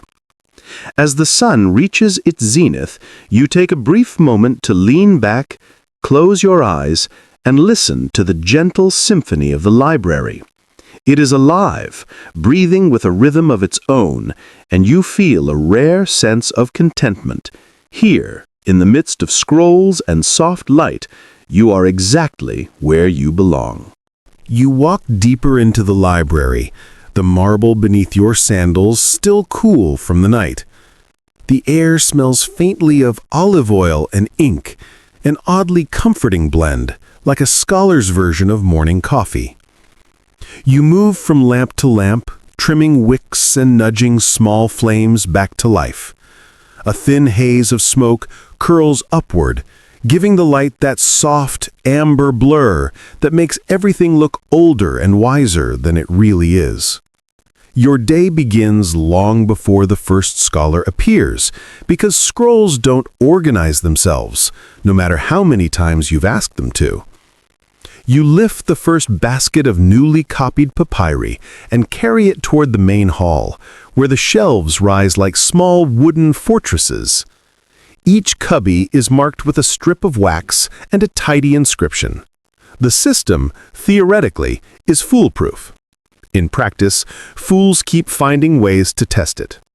You brush dust from a label and murmur the title to yourself, The Histories of Celeste. The wax tag has begun to crack, so you melt it slightly with a lamp and press the letters smooth again. It's one of those small tasks no one notices when done right, and everyone curses when done wrong. You suspect most of your life will pass that way, an invisible service to civilization. But invisible is peaceful, and peace is rare in Rome. Cassius appears again, holding a cup of watered wine like it's his greatest achievement. "Master, do you want some?" he asks. "Too early, though I appreciate the thought. Or at least the attempt. He grins awkwardly, unsure if that was praise or an insult. You let him decide. He follows you as you walk between the tall shelves, occasionally bumping into things. You point to a cluster of scrolls tied with a green cord. Philosophy, you say. Epicurus, Seneca, and that one everyone argues about. Cicero? He guesses. No, the other one everyone argues about. He nods gravely, as though you've imparted deep wisdom. Historians still argue whether Roman libraries were truly quiet places of study or more like bustling offices with scribes, clerks, and gossip echoing between columns. Judging by your experience, it's definitely the latter. The so-called halls of wisdom sound more like a crowded bakery, except instead of bread, everyone's trading opinions and none of them are fresh. You make your way to the entrance, where sunlight now slants through tall windows, illuminating the faint motes of dust that dance in the air. One of the doors creaks open, and the first visitor of the day steps inside. A senator's secretary, wearing a tunic too fine for such an errand. He bows briefly, already annoyed. I require the orations of Demosthenes, he says. Greek or Latin copy, I ask. He frowns. Whichever is faster. Neither is fast, I tell him cheerfully. But patience is an admirable quality. He does not appear to admire it. You motion for Cassius to assist him, while you retreat to the safety of the archives. In the dimmer light there, the air feels thicker, like time itself is reluctant to move. You take a moment to listen. Somewhere, you hear the scratch of styluses, scribes already copying texts for wealthy patrons who believe a private library makes them look learned. One scribe sneezes, then curses in Latin, so old it almost sounds polite. You smile. You run your hand along a row of scrolls labeled Poetae Minores, the lesser poets. You always liked that phrase. It's comforting to know history remembers the greats, but still makes a shelf for the mediocre. Maybe one day someone will make a shelf for lesser librarians. You'd be fine with that. Cassius returns, looking frazzled. He wants to borrow the Greek version, he says. Of course he does, I sigh. Tell him to sign the clay tablet. I did. And? He asked if he could keep the stylus. I pinch my bridge of the nose. Remind him the stylus is property of the Senate, or at least pretend it is. You glance up at the small window above the shelves. Sunlight now spills fully into the hall, painting the dust gold. You think of the hundreds of hands that have touched these scrolls, the scholars, the slaves, the couriers who carried them through mud and war. You think about how thin papyrus really is. Civilization, you realize, balances on something not much thicker than onion skin. You sit at your desk, a low marble table littered with bits of wax, dull styluses, and one half-eaten fig from yesterday. The morning work begins, checking inventory. You unroll a scroll, eyes scanning your own careful handwriting. Each title must match its tag. Every missing volume must be accounted for. It's the least glamorous treasure hunt imaginable, but you find a strange calm in it. The repetition, the smell of ink, the quiet scrape of your stylus. It's all a kind of meditation. Halfway through, Cassius interrupts again. Master, he whispers. The oil merchant is here. He says the lamps are due for payment. I groan softly. Tell him we'll pay when the Senate remembers we exist. That should buy us another month. But he says he'll cut off our supply. Tell him knowledge burns brighter than olive oil. Cassius hesitates. Should I actually say that? No, I sigh. Give him 2 coins and a complimentary sneeze. The merchant leaves muttering, and you lean back in your chair. For a moment, you close your eyes and listen to the ambient symphony. The creak of wood, the faint rumble of Rome beyond the walls, the occasional drip from a cracked roof tile. It's not silence, but something better. Predictable noise. A pigeon coos above you again. You glance up. If you ruin one more scroll, you warn softly, I'll register you as a philosopher. The pigeon blinks, unimpressed. By mid-morning, the library is fully awake. Scholars drift in, robes trailing, sandals squeaking, and their egos arriving several steps ahead. They murmur greetings, make polite nods, and immediately begin arguing about the order of the catalog. You give them your best librarian smile, the one that says, I deeply care about your argument, while thinking, I'd rather eat wax. Between these interruptions, you notice a curious thing. The way the sunlight moves across the floor. Every hour, it shifts a little, inching toward the next shelf, then another, until the entire hall seems to travel through time. You wonder if anyone else notices, or if that's a perk reserved for those who live among words.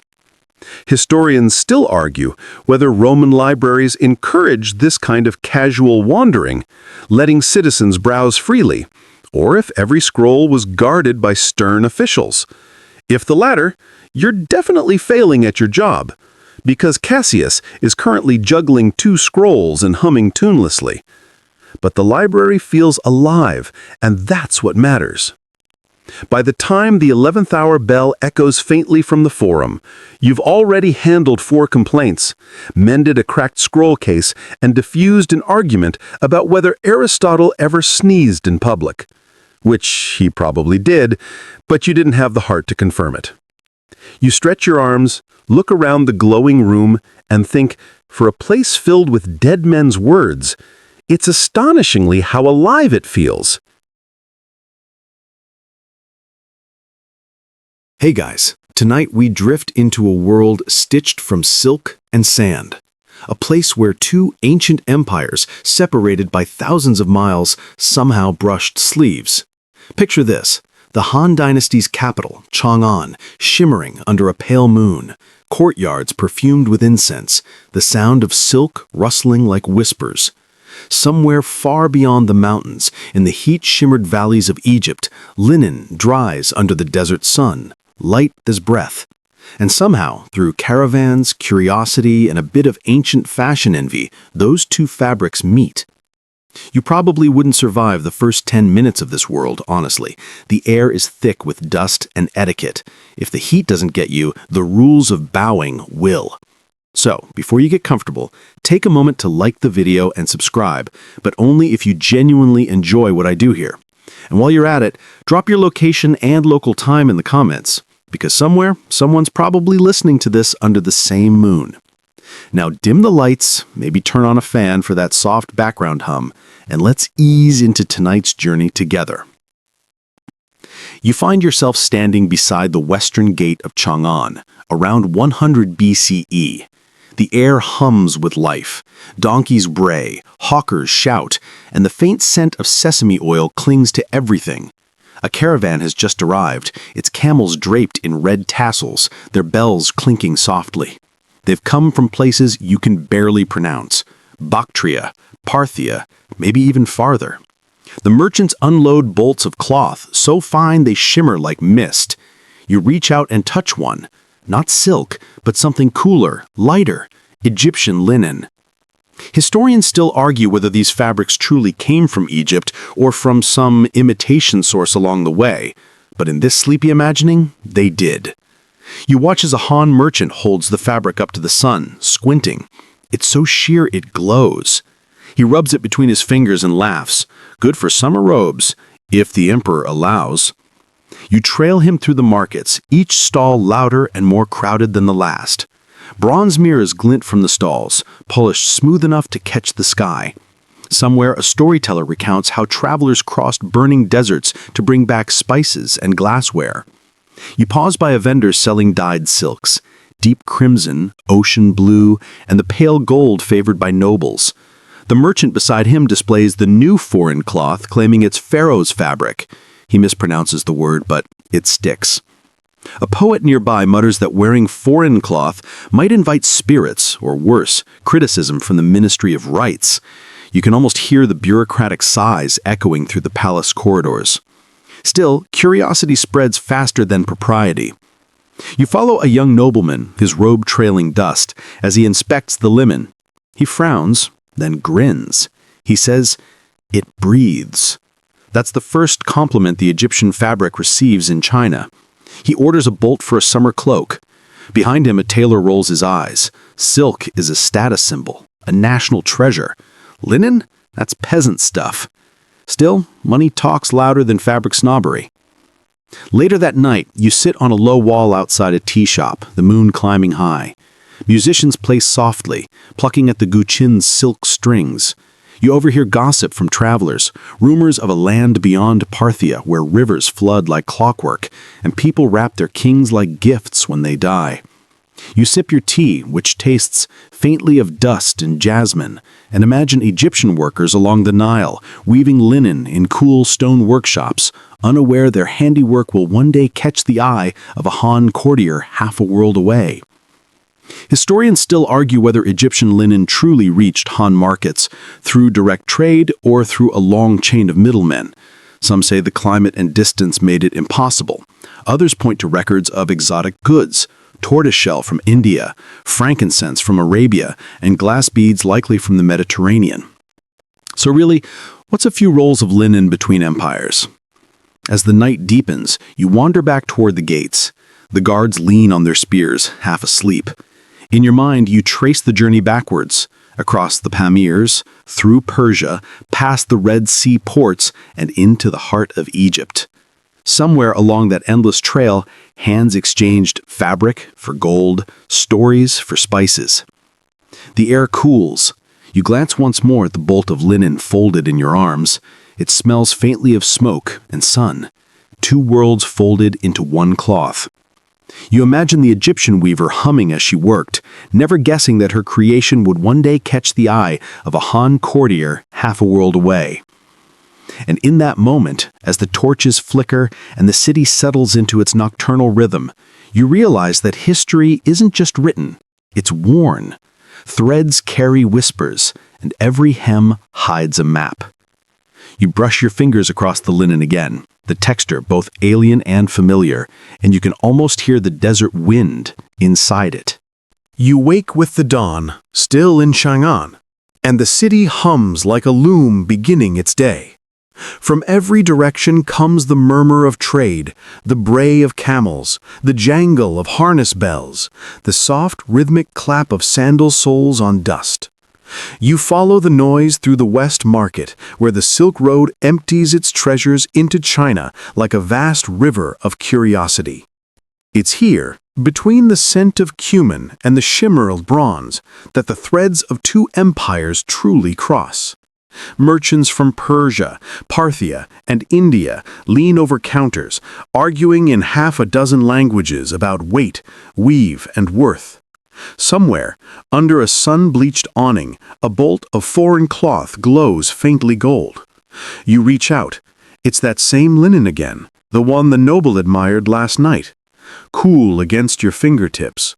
A texture so different from the softness of silk that your mind immediately starts comparing. Silk whispers, linen breathes. Historians still argue whether these meetings ever happened quite like this, whether Egyptian goods truly traveled so far, or if Egyptian became a kind of brand name passed along the road to make things sound exotic. But in this slow-paced dream, you can see the process unfold as clearly as camel tracks in dust. A merchant from Syria sells a batch of linen to a trader from Sogdia.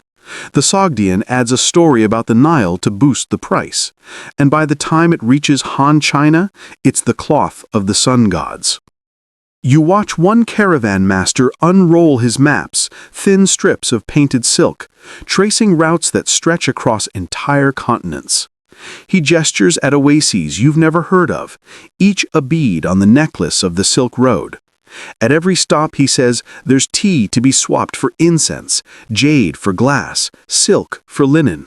You nod, pretending you understand, but really you're just entranced by the idea that every thread of clothing might carry the memory of another person, another land. The market crowd swells. A man selling frankincense shouts that his goods smell like heaven itself.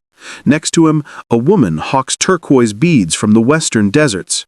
You catch a whiff of roasted sesame, and your stomach growls. It's been a long morning of imaginary time travel. Someone jests that you could trade a single Han silk robe for enough linen to wrap a minor pharaoh. You chuckle quietly. Not bad, considering silk takes weeks to spin and weave. The road, though, isn't kind to these merchants. You imagine the journey in reverse. Linen packed tightly into camel saddlebags, crossing mountains where snow crunches like broken porcelain, then through deserts where the stars burn so fiercely that travelers swear they can hear them.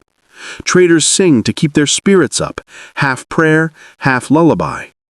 One fringe tale says the first bolts of linen came not from trade, but from shipwreck. Supposedly, a vessel from an Egyptian port drifted east after a storm, its cargo washing ashore somewhere near India. There, local weavers studied the cloth, copying its weave before passing the idea further along the trade routes. Historians roll their eyes at this, of course, but it's the kind of myth that fits perfectly in the half-light of history, where fact and fancy weave together seamlessly. Back in Chang'an, the linen's fame spreads faster than the dust from passing carts. Artisans want to know how it's made, alchemists want to know what plant yields such a fiber, and poets, always the poets, want to touch it so they can write about clothes that carry the coolness of moonlight. You smile. Marketing hasn't changed much in 2,000 years.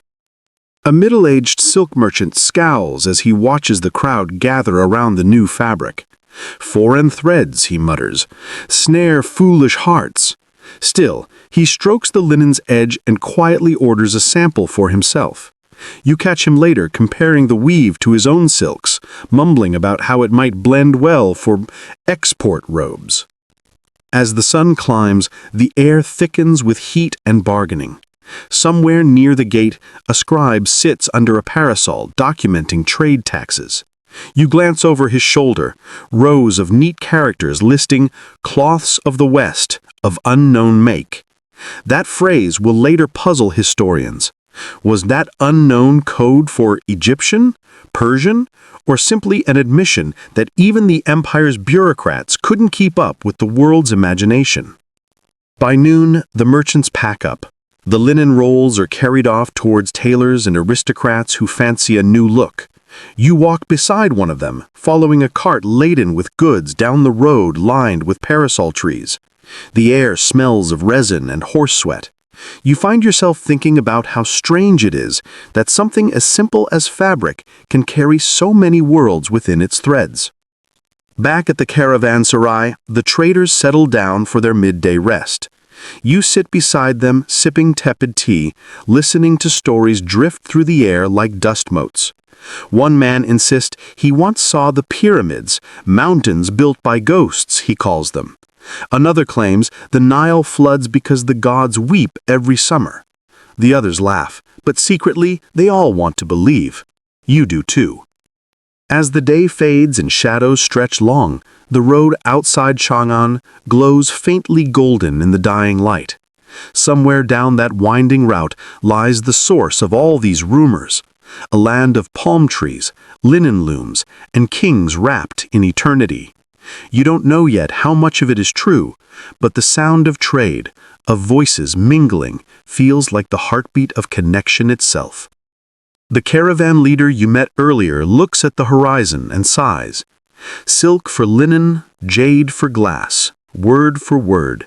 Every trade is a kind of story, he says. You nod, realizing he's right. And as the last rays of sunlight catch on the bolts of linen stacked beside the wall, they shimmer like a promise. You step through a lacquered doorway into a noble's chamber, the inner world of Han fashion, where formality and elegance dictate every movement. The first thing you notice is the quiet. Even the servants glide like ghosts.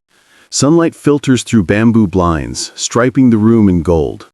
On a low stand lies a robe folded with mathematical precision, every crease deliberate, every corner aligned to invisible laws of hierarchy. Here, clothing isn't just clothing, it's identity, status, philosophy. The Han wardrobe is a soft armor of etiquette, woven to display exactly how important or how humble you are. Robes for the court, robes for rituals, robes for lounging while pretending not to care about politics. Silk, naturally, is everywhere. It gleams faintly even in the shade, as if moonlight had been captured and tamed. You watch a young attendant lift a sleeve. It ripples like water, then falls perfectly still.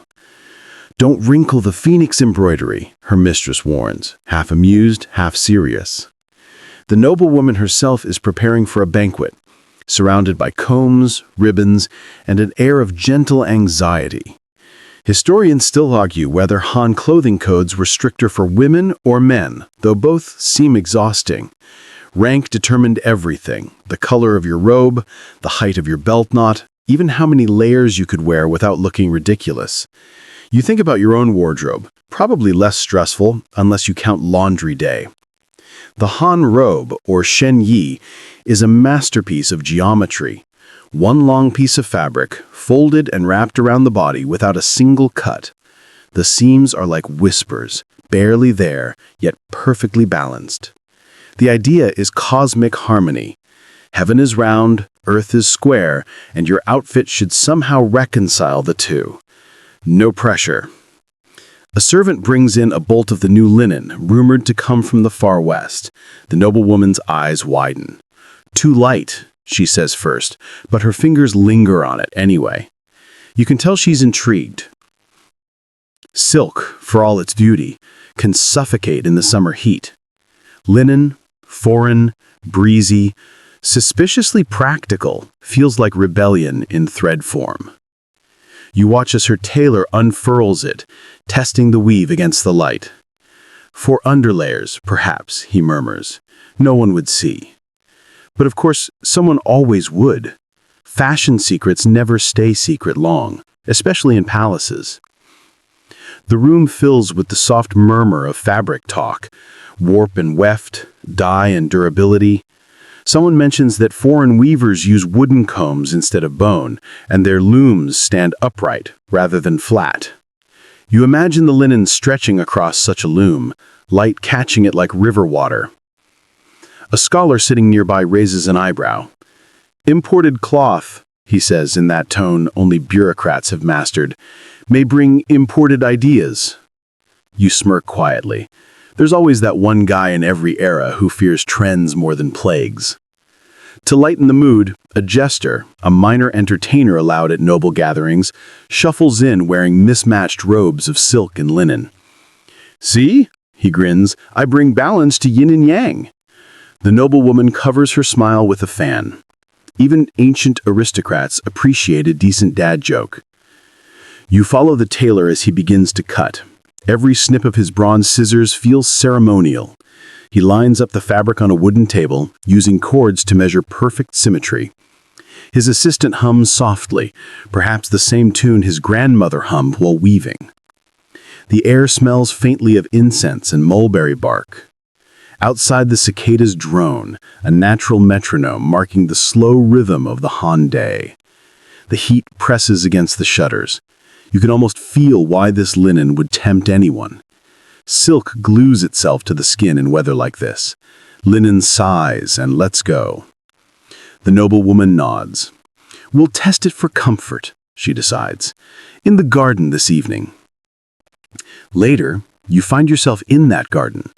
Lotus blossoms drifting in the pond, frogs croaking in lazy harmony. She appears, wearing the experiment, a hybrid robe of silk and linen, gold embroidery along the cuffs, a daring touch of foreign simplicity beneath. The effect is striking but subtle, like rebellion wrapped in etiquette. Her maid whispers that the cloth was traded through countries of heat and sand, and that it's blessed against sweat. You bite back a laugh. The first ancient marketing claim for moisture-wicking fabric, apparently. Still, as you watch her walk beneath the moonlight, the robe moving like water, you sense something important. This isn't just about comfort or novelty, it's about connection. In that moment, one empire breathes through another's cloth. You can feel the Nile and the Yangtze merging quietly in her sleeves. The scholar from earlier watches too, pretending not to be impressed. "Foreign trends come and go," he says, fanning himself. "Silk is eternal." You glance at his sweat-drenched collar and decide he's mostly saying that to save face. And somewhere beyond the walls, the caravans are already moving again. More linen, more stories, more proof that fashion always travels faster than politics. You leave the garden, the sound of silk and linen brushing together behind you, soft as a sigh. The night deepens, warm and slow. You can't help thinking that every robe here, every careful fold, isn't just fabric, but philosophy, stitched with the threads of a world both proudly local and quietly global. Morning again, this time quieter. Chang'an is still rubbing its eyes. You're standing outside the study of a minor historian who moonlights as a gossip collector. He's leaning over a scroll, trying to explain to his skeptical assistant how Egyptian fashion ever became a topic of debate in the Han capital. "It starts with rumor," he sighs, "and rumor always travels faster than trade." The rumor begins with tales of the Nile, that distant river said to rise and fall like breath itself. Word spreads of linen garments so fine they could wrap kings for eternity and still not decay. Some claim Egyptian priests wore robes that shimmered with divine light. Others say they were just really good at starching. Either way, the Han elite are intrigued. You stroll through the marketplace again, where storytellers now sell fragments of Egypt the way vendors sell figs and dates. "In the land of sand and pyramids," one croons, "people wear the breath of gods." You chuckle. Clearly, someone's been over-marketing their textiles again. Historians still argue whether anyone in Han China actually knew where Egypt was. Most maps of the time blurred anything west of India into a vague concept of Dai Qin, the great empire beyond mountains and mirages. Yet somehow, through half-remembered whispers and embroidered retellings, the allure of linen found its way east.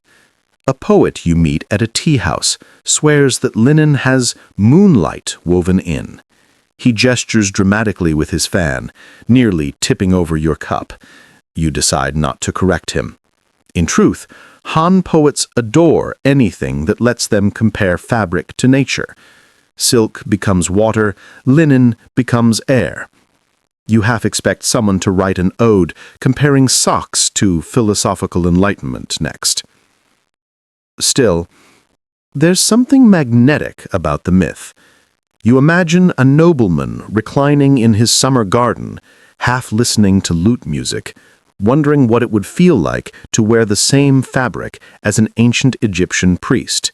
Maybe it's not about the cloth at all, but about touching a legend, about wrapping yourself in a story that once belonged to gods. You wander through the palace corridor later that week, and you can sense the quiet ripple of fascination spreading among the court. Someone's cousin claims to have seen desert robes embroidered with lapis-colored thread. Someone else swears they've been gifted sandals woven from papyrus reeds. You can't help picturing a Han minister trying to walk in Egyptian sandals, tripping over his own dignity before the emperor. By afternoon, a diplomatic envoy arrives from the western regions, his robes a mix of styles.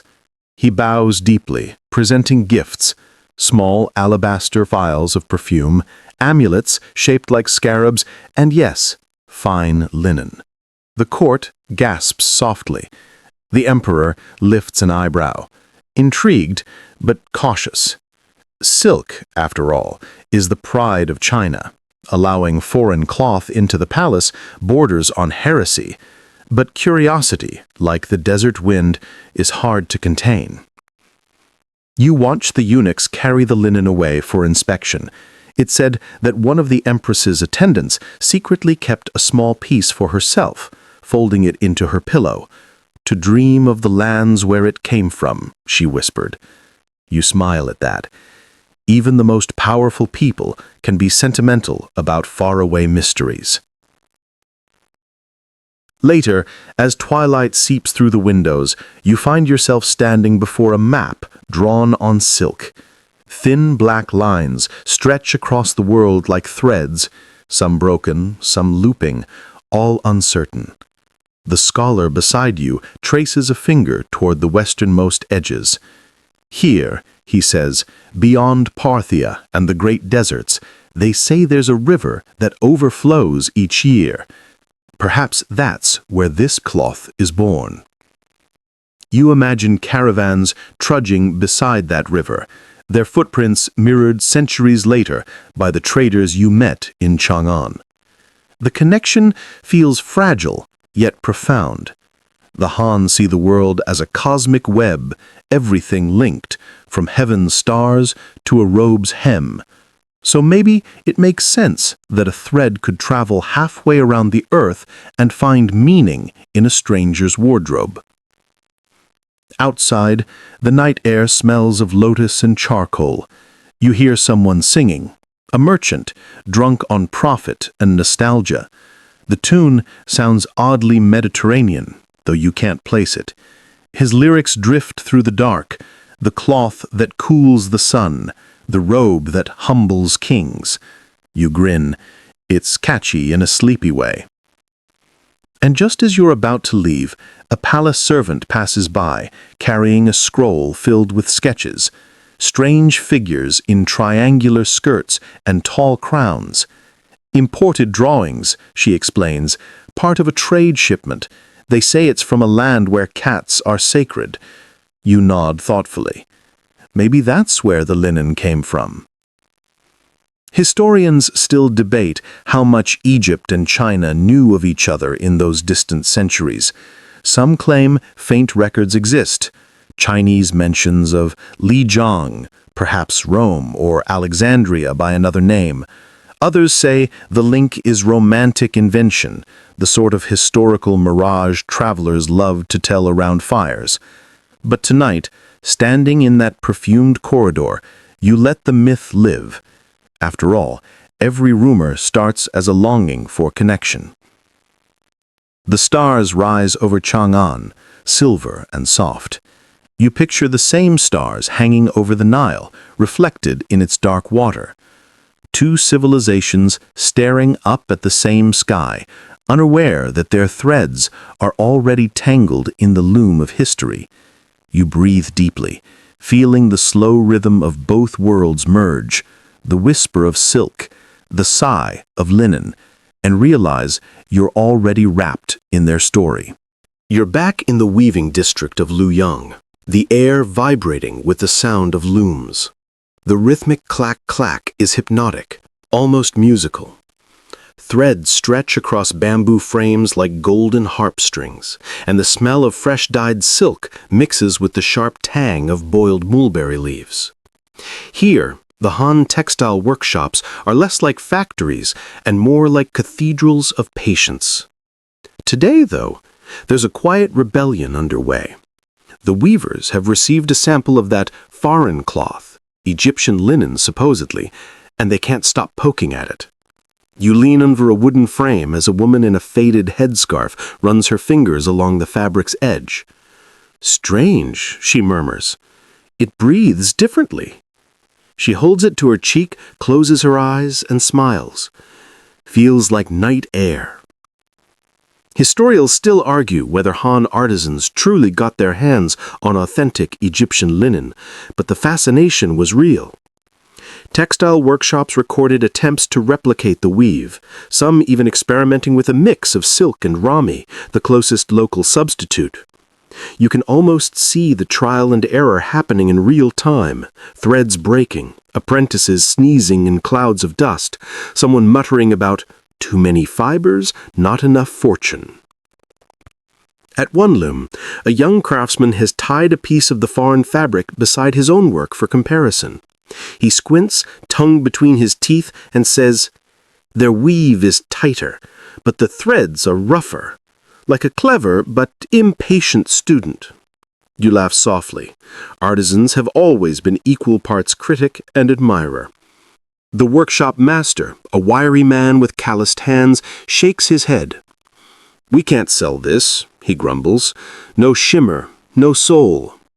Yet even he can't resist testing the material's resilience, twisting and tugging, nodding slowly.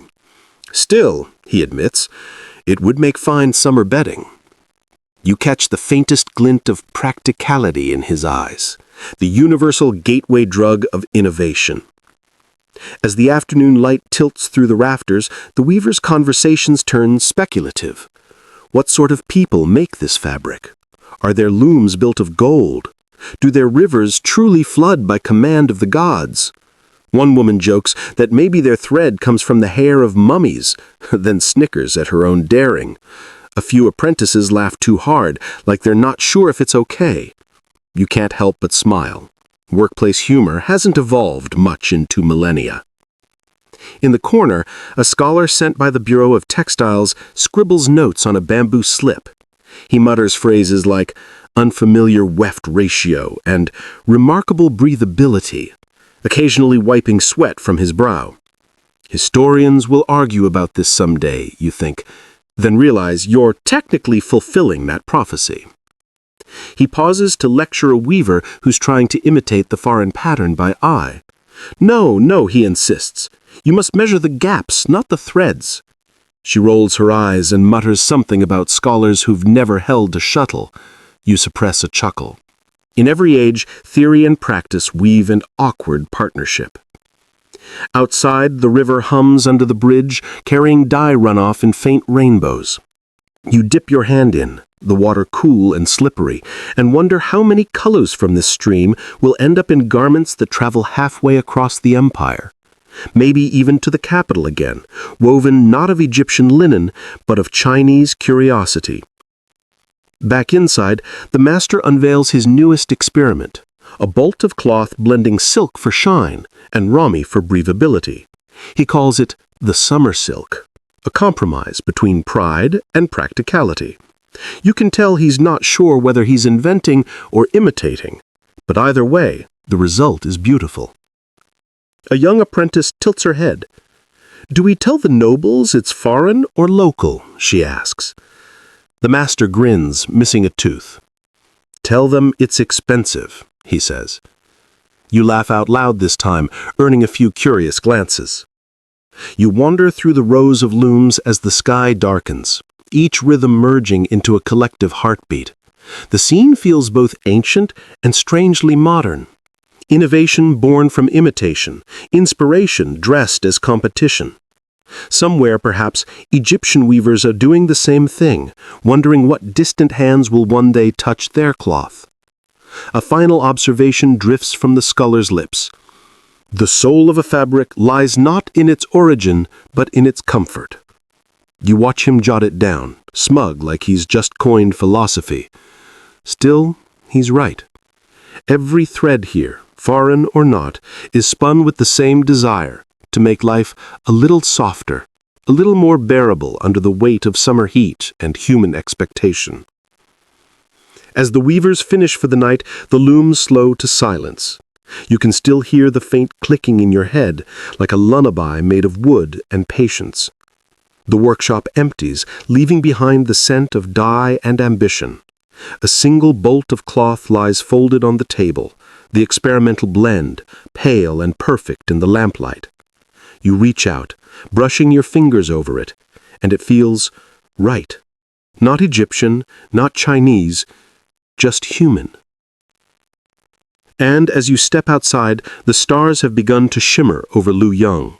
Their light falls like threads across the rooftops, sewing the city into the night. You imagine those stars stretching westward, all the way to the Nile, connecting two worlds through invisible strands of curiosity and craft. Somewhere, you think, the first breeze of summer slips through an open window, fluttering the edge of a robe woven from both silk and wonder. Evening again, and you find yourself walking along the edge of the imperial compound, where the lanterns are already glowing, a trail of tiny suns suspended in the warm dusk. The courtyard smells faintly of lotus and roasted millet. A banquet is beginning, though tonight it's not just about politics or poetry, it's about fashion diplomacy, the Han version of a red carpet event. Silk rustles everywhere, like the whisper of waves. The nobles have gathered to greet envoys from distant lands, Parthians, Sogdians, maybe even one or two who claim to have glimpsed the edge of the Egyptian world. You linger near a stone column, trying not to look too impressed, but the spectacle is undeniable. The air feels heavy with perfume and pride. The music begins, slow, deliberate. Flutes, zithers, and soft drums that sound like polite thunder. Servants glide among the guests, refilling cups of plum wine that shimmer like melted amber. At the far end of the hall sits the emperor himself, impassive, almost bored, but observant. This is where silk and linen begin their quiet duel for prestige. Historians still argue whether such fashion exchanges actually took place during Han diplomatic feasts, but written records mention foreign envoys presenting cloths of light texture and strange scent, which is exactly how you'd describe imported linen after a long camel ride. The court chroniclers, of course, downplayed it. No empire likes to admit it's curious about someone else's wardrobe. A hush falls over the crowd as one envoy steps forward. His robe is unlike anything the Han have seen. Layers of cream-colored linen, cut differently, belted at the waist, simple yet striking. The texture catches the lamplight with a matte glow, softer than silk's shine. You can almost feel the ripple of fascination spread through the hall. The interpreter bows, explaining that this fabric comes from a land where the river blesses the soil every year. A murmur passes among the scholars, some intrigued, others skeptical. You catch one court lady whispering, "Imagine not wearing silk in summer. Imagine being comfortable." Her fan flutters faster, betraying her interest. At the banquet table, you notice a young minister studying the envoy's robe more closely than the dishes before him. "Breathable," he mutters, perhaps forgetting that that's not the kind of compliment one makes at a royal feast. Another noble smirks, saying silk has divine origins, gift of the silkworm goddess. And linen, he asks, gift of sand? The table chuckles, but you notice even he fingers the edge of his collar as if reconsidering its comfort level. The emperor's chief tailor, seated nearby, is making mental sketches. You can see it in the way his eyes follow the folds, the way his fingers twitch like invisible scissors. He's thinking, how could this fabric be adapted without offending tradition? A tricky balance, innovation disguised as homage. A small procession of dancers begins to move through the hall, their sleeves fluttering like banners. Each costume tells a story of trade, Persian patterns on Chinese silk, Indian embroidery imitated by local hands, and now, for the finale, a robe inspired by that foreign linen. It's not real Egyptian fabric, but the court tailor's best interpretation. The crowd gasps softly. You can tell it's a diplomatic maneuver as much as a fashion experiment, a message of openness wrapped in elegance. The emperor nods once, barely perceptible, but enough to send the signal. Tomorrow, every tailor in the city will whisper about the linen robe that impressed the throne. As the feast continues, laughter flows more freely. A few nobles dared to joke that perhaps silk and linen should marry and produce a perfect child, cool, smooth, and entirely unaffordable. You grin into your cup. If only they knew they'd just described the future of luxury textiles. Later, when most guests are tipsy, the Parthian envoy tells a story about how Egyptian priests believed linen purified the body and kept demons away. A Han scholar counters that silk connects the wearer to celestial order. You can sense the competitive politeness sharpening into philosophical sparring. Perhaps, you suggest quietly to yourself, they're both right in their own languages. Out in the corridor, away from the noise, you overhear two handmaidens discussing the envoy's robe.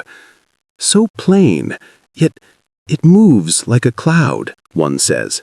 The other nods. Our silk blinds you. That one soothes you. You wonder if that's the real secret of fashion diplomacy. Not who looks richer, but who looks more at ease. Before the night ends, the emperor retires. The guests bow low as he disappears behind a silk curtain, leaving the hall to chatter and gossip. The musicians switch to a softer tune, something wistful. You step outside, where the moon hangs over the roofs like a polished pearl. A faint breeze stirs, lifting the edge of your sleeve. You imagine that same wind traveling westward, brushing over deserts, palm groves, and the cool ripples of the Nile. Somewhere out there, another feast might be happening. A banquet under the Egyptian stars, where someone runs their fingers over imported silk from the mysterious East. You smile at the symmetry of it all. Two civilizations comparing fabrics, each convinced their own is superior, yet both quietly longing for the other's mystery. Fashion, after all, is just diplomacy you can wear. The lanterns flicker lower, the conversations fade, and the garden beyond the walls hums with crickets. You let yourself breathe, the night air carrying traces of wine and jasmine. Somewhere between silk and linen, luxury and comfort, self and stranger, the world feels small enough to fit inside a single thread. The next morning rises warm and honey-colored, and the palace air feels thick with the perfume of gossip. You wander through the inner courtyards, past lacquered gates and koi ponds, toward the women's quarters. It's quieter here.